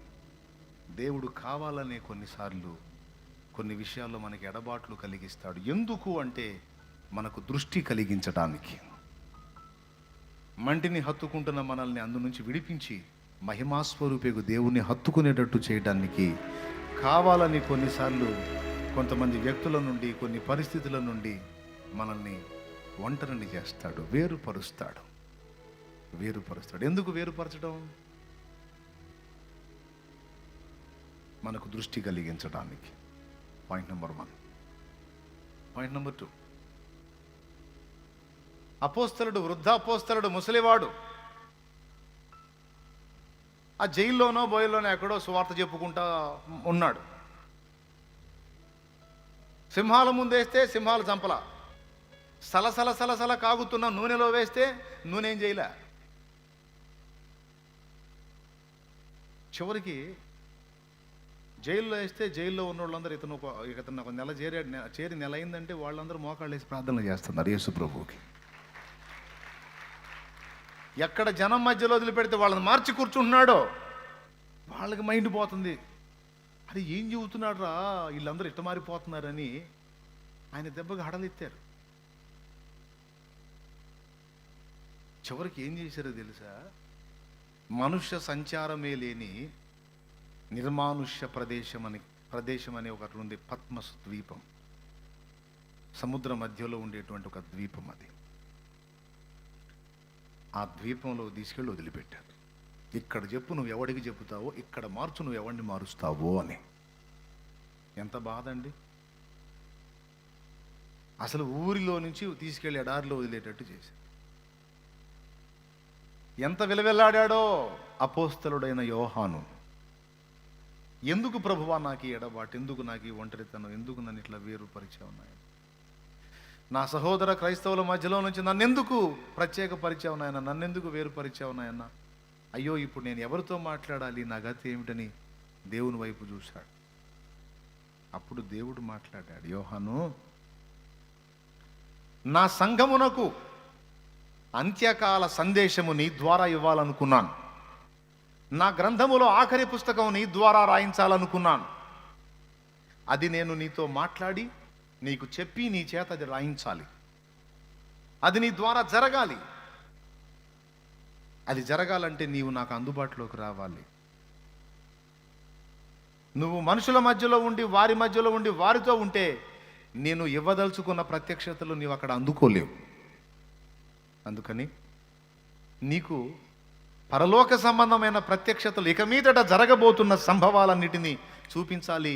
నీ చేత అవన్నీ గ్రంథంలో రాయించాలని నిర్ణయించి నేనే నిన్ను వేరుపరిచానని మాట్లాడాడు. ఇంకేంటి మరి దాని అర్థం ఏంది? ఎందుకు తెచ్చినట్టు? అదే నువ్వు వాళ్ళ మధ్యలో ఉంటే నేను ఇచ్చే ప్రత్యక్షత పొందుకోలేవు. అది ప్రత్యక్షత పొందాలంటే నువ్వు ఒంటరివి కావాలి, నువ్వు వేరుపరచబడాలి. మంటిని హత్తుకోకుండా మహిమను హత్తుకోవాలంటే వేరుపరచబడాలి. Point number 1. ఓకే. అలాగే దేవుడు ఇవ్వదలుచుకున్న ప్రత్యక్షతలను మనం పొందాలంటే వేరుపరచబడాలి, ఒంటరిలం కావాలి. 2. దేవునికి మహిమ. పెద్దగా చెప్పండి. అయిపోయిందా? 3వది, దేవుడు మనల్ని శాశ్వత ఆశీర్వాదానికి సిద్ధపరిచే ప్రక్రియలో కూడా ఆయన మనల్ని వేరుపరుస్తాడు. చెల్లి, మనల్ని వేరుపరుస్తాడు, మనల్ని ఒంటరిని చేస్తాడు. మన లోపాలను దిద్దటానికి, మనల్ని సరిచేయటానికి, మనల్ని శాశ్వత ఆశీర్వాద కారణంగా చేయటానికి, మనల్ని వేరుపరచడానికి ఇష్టపడతాడు దేవుడు. 4 భార్యలు, అనేక మంది పిల్లలు, దాసదాసి జనాంగం, గుంపులు గుంపుల మందలు, మొత్తం ఎబ్బోకు రేవు దగ్గర దాటించాల్సి వచ్చింది. దాటించి లేఖనం ఏం చెప్తుందో తెలుసా? యాకోబు ఒక్కడే మిగిలిపోయాను. కుటుంబము, సమూహము, మందలు అన్నీ ఒక భాగం, యాకోబు ఒక్కడు ఒక భాగం. 2 విభాగింపబడ్డట్టుగా యాకోబును ఆ అనుబంధ బాంధవ్యాల్లో నుంచి, ఆ ఆస్తిపాస్తుల ఆలోచనల నుంచి, అన్నిటిలో నుంచి పాపం ఎంత కష్టపడి సంపాదించుకున్నాడు ఆ భార్యని. 14 ఏళ్ళు కష్టం. రాహేలు 7 ఏళ్ళు పనిచేస్తే లేయాని ఇచ్చాడు. ఇదేంది, నేను చిన్నావును కదా ఆశించింది, నువ్వు పెద్దామని ఇచ్చేవేందంటే, మా దగ్గర ఇద్దరిని ఇచ్చే అవకాశం ఉంది, ఇంకొక 7 ఏళ్ళు చేయమని కూడా ఇస్తానన్నాడు. ఏం చేస్తాం మళ్ళీ? ఏమి కోసం? ఎవరో ఒకటి ఉందిగా సరిపోయేది అనుకోలా. అన్ని ప్రేమించింది ఏమనైతే అట్లట్లా అని మళ్ళీ 7 ఏళ్ళు చేశాడు. 14 ఏళ్ళు కష్టపడి సంపాదించుకున్నాడు ఆ రాహేల్ని. ఇప్పుడు రాహేల్ని కూడా వదలాల్సి వచ్చింది, లేయాను వదలాల్సి వచ్చింది. మొట్టమొదటి సంతానాన్ని కనిచ్చిన లేయాను వదలాల్సి వచ్చింది, బిల్హాను వదలాల్సి వచ్చింది, జిల్పాను వదలాల్సి వచ్చింది, మొత్తాన్ని వదిలిపెట్టాల్సి వచ్చింది. ఆ మందల్ని, ఆ పిల్లల్ని, మొత్తం నా ప్రాణం అని అనుకున్న వాళ్ళందరినీ వదిలిపెట్టేసి ఒక్కడే కూర్చున్నాడు. ఇక దేవునికి స్తోత్రం కలుగును గాక. యాకోబు ఒక్కడే ఒంటరిగా మిగిలిపోయాను. ఏమయ్యా, అంత కష్టపడి సంపాదించుకుని అసలు ఆ భార్యను వదిలిపెట్టి ఎట్ట ఉండగలిగావు యాకోబు? ఏం భార్యో ఏమో పోసార్. లేయని ఎట్టో, ఏం లేయానో ఏమో పోసార్. నాకు ఇప్పుడు ఏం పట్టట్లేదు, నేను వారి నుండి వేరై ఉన్నాను. ఎందుకున్నావు? ఎందుకు వేరుపరచబడ్డావు? నేను ఆయన కోసం ఉన్నాను. ఆయనను కలుసుకోవాలి, నేను నాకు ఆయన కావాలి. ఈ సంగతి మనకి మామూలుగా అర్థం కాకపోతే అర్థమయ్యేటట్టు చేసి తీరతాడు దేవుడు. ఏమనుకోవద్దు ఇట్ట చెబుతున్నానని. స్తోత్రం. ఎందుకు ఇంత పగబట్టావు? పగబట్టలా, ప్రేమించాడు కాబట్టి నిన్ను ఒక దారి చేయకుండా వదిలిపెట్టాడు. అర్థమైందా? నువ్వు మామూలుగా లొంగకపోతే ఏ టైపులో వస్తావో ఆ టైపులో ఆయన వస్తాడు నేను తీసుకురావడానికి. తెస్తాడు. ఎందుకు నా ఏమిటి ఎట్టుబడ్డావు అంటావు? నువ్వంటే నాకు ప్రేమ, అందుకని నీ వెంటబడ్డాను అంటాడు. ఏమనుకోవద్దు, అర్థమవుతుంది కదా. దేవునికి స్తోత్రం కలుగునుగా. మర్యాదగా తిరిగితే తిరిగినట్టు ఎటు ఆయన, లేకపోతే నువ్వు ఎలా తిరుగుతావో అది. దానికి ఏమైనా జరగవచ్చు. మొత్తం వదిలిపెట్టి వెళ్ళొచ్చు, తొడగూళ్ళు వసలొచ్చు, జాయింట్లు ఓడవచ్చు.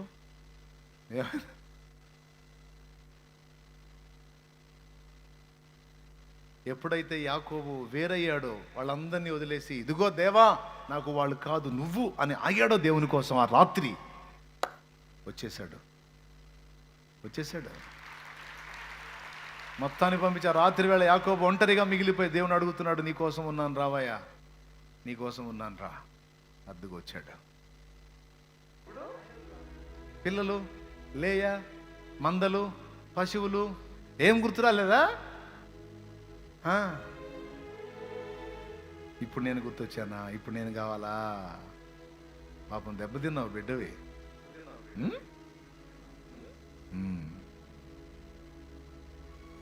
సరేలే వెళ్తున్నా. ఎక్కడికి వెళ్ళేది? నేను నీకోసమే ఉంది, నన్ను ఆశీర్వదించితేనే కానీ నిన్ను పోనీయను అని పట్టుకున్నాడు. వెళ్తున్నాడు, పట్టుకున్నాడు. దేవుణ్ణి హత్తుకునే పద్ధతి తెలియట్లా.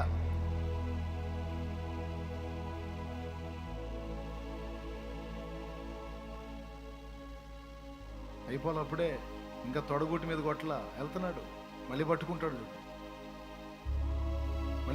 చూడండి. అయ్యలు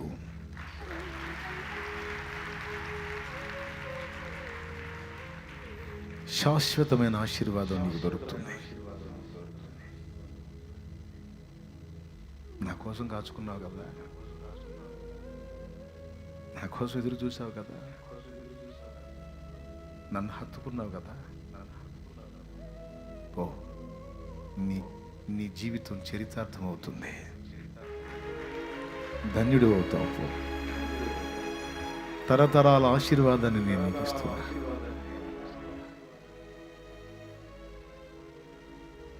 మోషేకి ఆయన ప్రత్యక్షమైనప్పుడు ఏమని చెప్పుకున్నాడో తెలుసా? నేను అబ్రహాము దేవుడను, ఇస్సాకు దేవుడను, నేను యాకోబు దేవుడను అని చెప్పుకున్నాడు. ఎందుకు యాకోబు దేవుడు అని చెప్పుకున్నాడు? యాకోబు దేవుణ్ణి హత్తుకున్నాడు, దేవునితో పెనుగులాడాడు, పోరాడాడు, కన్నీళ్లు విడిచి శ్రద్ధతో వెతికాడు.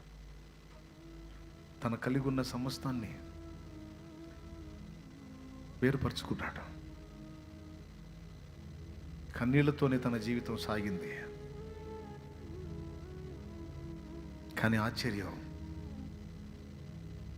తరతరాల దీవెన, తరతరాల ఆశీర్వాదం యాకోబు సంతతికి దేవుడిచ్చాడు.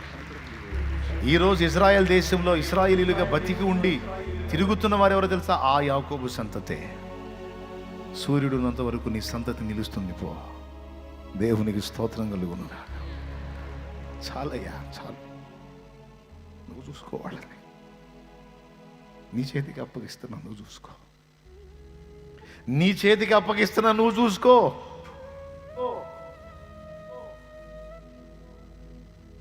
నా భార్యలు, నా పిల్లల్ని, నా సంపద సమస్తము నీకు అప్పగిస్తున్నా. నాకున్నది ఇక నువ్వే, నాకున్నది ఇక నువ్వే.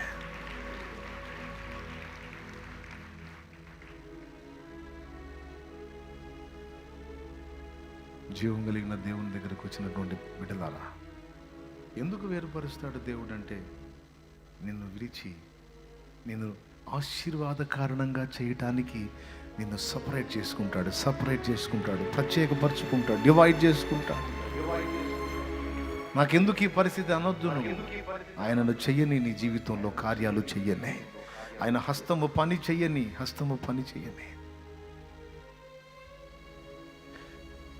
పలు విధములుగా నిన్ను విసిగించిన నన్ను సహించితివే. పూర్ణ ఓరిమితో నన్ను భరించి భుజమున మోసితివే. పలు విధములుగా నిన్ను విసిగించిన నన్ను సహించితివే.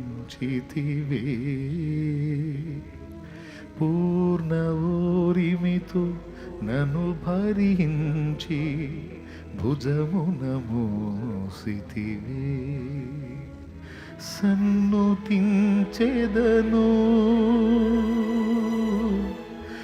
ఊపిరున్నంత వరకు, విశ్రమించను నేను నిన్ను చేరేంత వరకు, నిన్ను చేరేంత వరకు. నీవే స్తుతిగానము, నీవే నా విజయము, నీవే నా అతిశయం యేసయ్యా.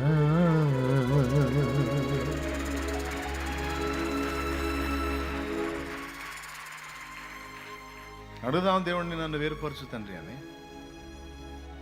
ఆఖరి మాట చెప్పిక నేను ప్రార్థన చేయబోతున్నాను. ఆఖరి మాట, లాస్ట్ మాట ముగిస్తున్నాను నేను. మొదటిది ఎందుకు చెప్పాను? నీకు దృష్టి కలిగించడానికి, వాస్తవం నీకు అర్థం కావటానికి ఆయన నిన్ను వేరుపరుచుకుంటాడు. మంటిని హత్తుకోకుండా నీవు మహిమాస్వరూపికు ప్రభువుని హత్తుకోవటం నిన్ను డివైడ్ చేసుకుంటాడు.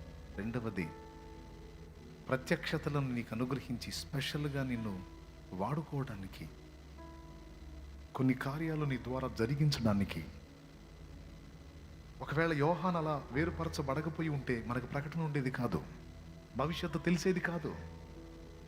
ఈరోజు మనకు భవిష్యత్తు ఈజీగా తెలిసిపోతుంది. మనకి జరుగుతున్న పరిణామాలను బట్టి గ్రంథంలో రాయబడిన ప్రకారం ఇది ఎవరిచ్చారు తెలుసా? యోహాను. అది ఇవ్వటానికి యోహాను ఒంటరి కావాల్సి వచ్చింది, వేరుపరచబడాల్సి వచ్చింది. మూడవది, తరతరాల ఆశీర్వాదాన్ని నీకు అనుగ్రహించడానికి, నిన్ను విరిచి నల్లగొట్టి సరిచేయటానికి కొన్నిసార్లు నిన్ను సపరేట్ చేసుకుంటాడు దేవుడు, వేరుపరుచుకుంటాడు. ఆఖరిది, నాలుగవది,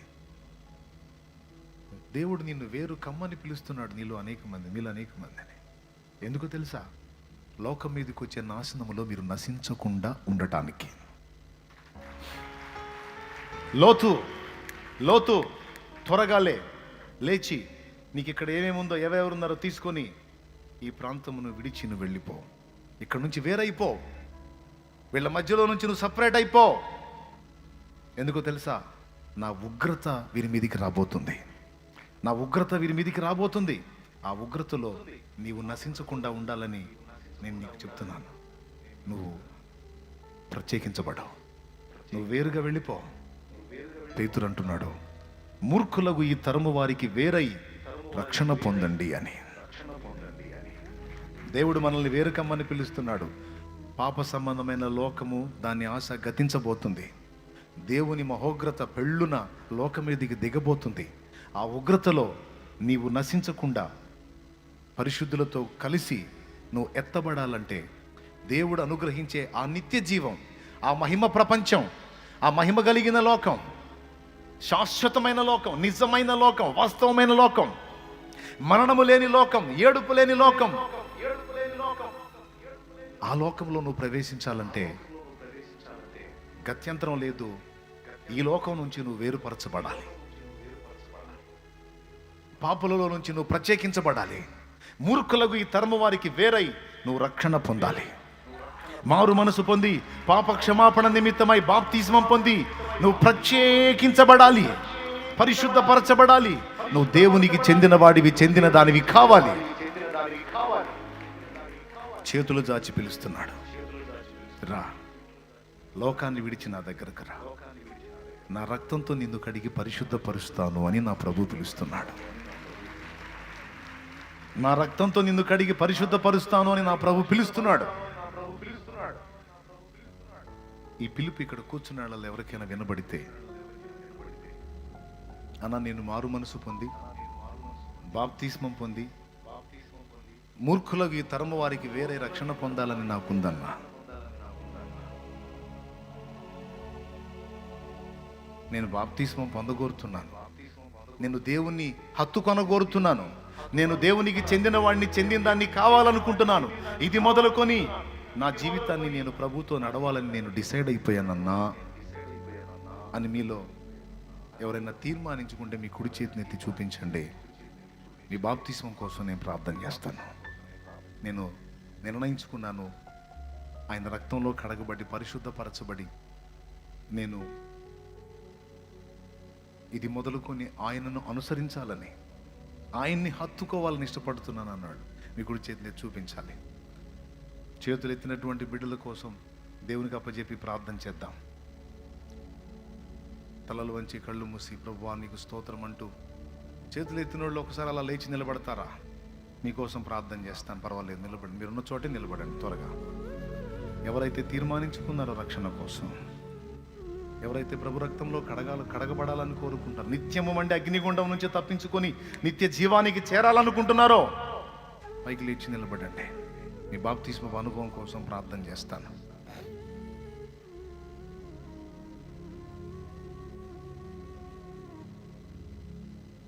పరిశుద్ధుడు అయిన మా తండ్రి, ప్రేమాస్వరూపేకు దేవా, ఈరోజు నీవు అందించిన ఈ మాటలు నీ బిడ్డలు స్పష్టంగా విన్నారు. వారి హృదయాలను నీవు సంధించావు. ఈ వేళ ఇదిగో అనేక మంది లేచి నిలిచి ఒక తీర్మానాన్ని ప్రకటించారు.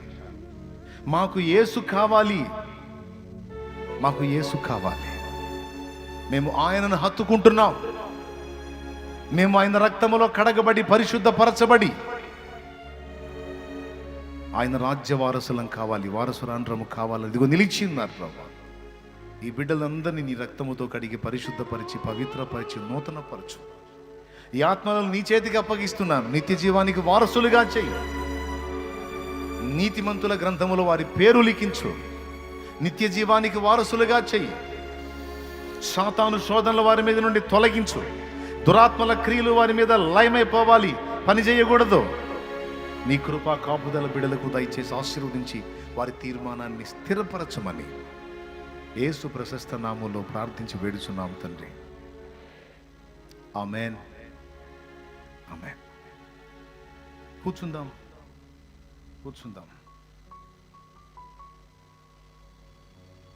మీ తీర్మానం నిజమైతే, స్థిరమైతే ఈ నెల ఆఖరణ బాప్తిస్మాల కార్యక్రమం ఉంటుంది.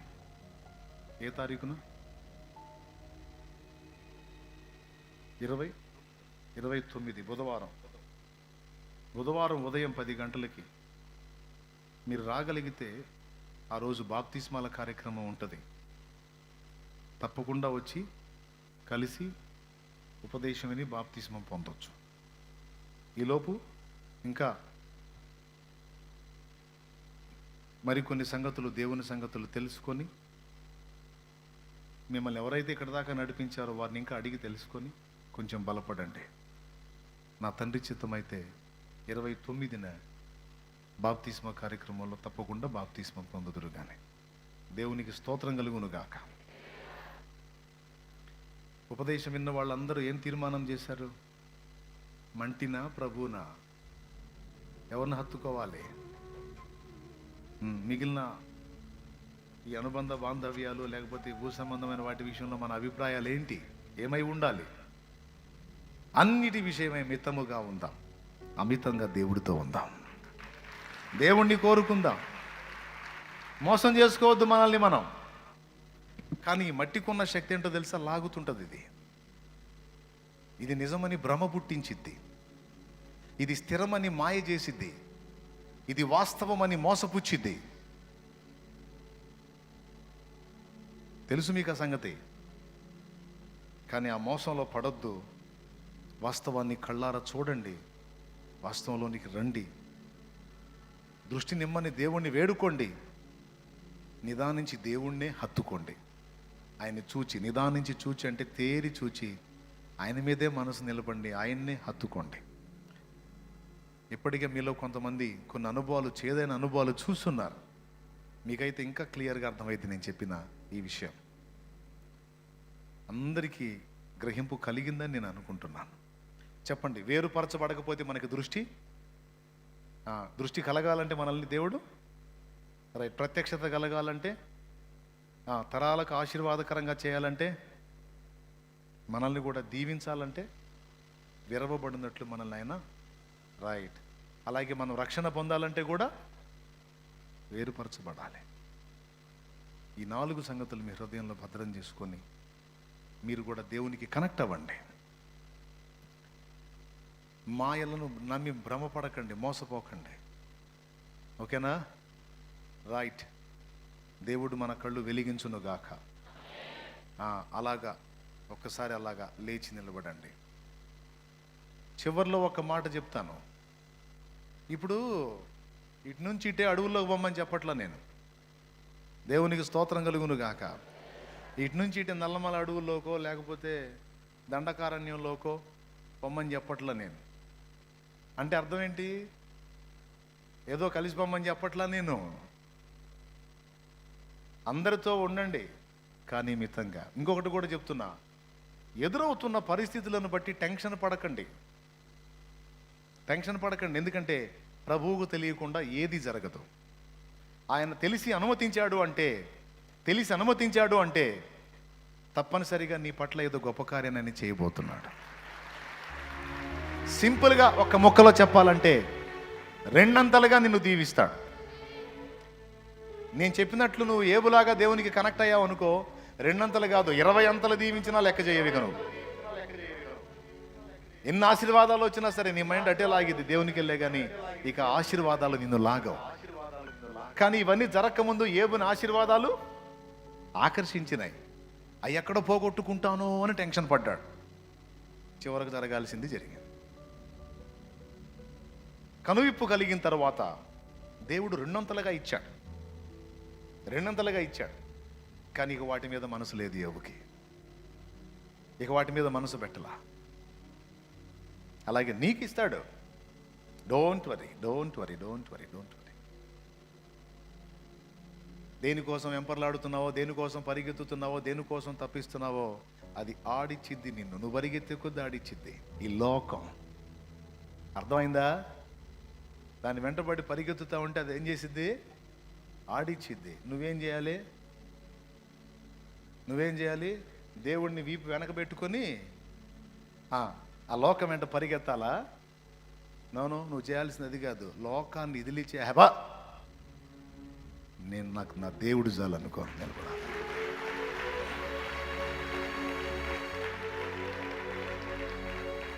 ఎప్పుడైతే దేవుడు చాలు అని నిలబడతావో అప్పుడు వచ్చింది లోకం నీ కాళ్ళ దగ్గరికి వచ్చి బ్రతిమలాడుతూ ఉంటుంది. ఇగో కాస్త నాకెళ్ళి చూడు. మరీ అంత శత్రువుని అయిపోయానా? మరీ అంత ద్వేషమా? డబ్బు వచ్చింది, కాస్త నాకెళ్ళి చూడు. నా మీద అంతకుముందు మనసు పారేసుకొని వెంటబడ్డావుగా, ఇప్పుడు నేనే వస్తున్నా, ఏంటి నన్ను? నోరు మొయ్. నువ్వు రాలా. వచ్చే గతి నా దేవుడే నీకు గుట్టించాడుదా. నేను నీ వెంటబడను. ఒకప్పుడు నీ స్థానం నా హృదయంలో, నా నెత్తి మీద. ఇప్పుడు నీ స్థానం నా కాలు దగ్గర. దేవునికి స్తోత్రం కలుగునుగాక. ఎక్కడా? అంతే. దేవుని బిడలారా, నేను చెప్పేది వాస్తవం. ఏదైనా సరే నువ్వు వెంపర్లాడి పరిగెత్తినంత మాత్రాన నీకు అందిద్ది అనుకోవద్దు. ఆడించిద్ది నిన్ను. ఒక్క తోపు దోసిదాన్ని నువ్వు దేవుని వైపు మళ్ళు, అదే వచ్చింది నీ కాళ్ళ దగ్గరికి. మళ్ళీ అది కాళ్ళ దగ్గరికి రావాలని దేవుడికి వెళ్ళి తిరిగినట్టు షో చేయవాకు.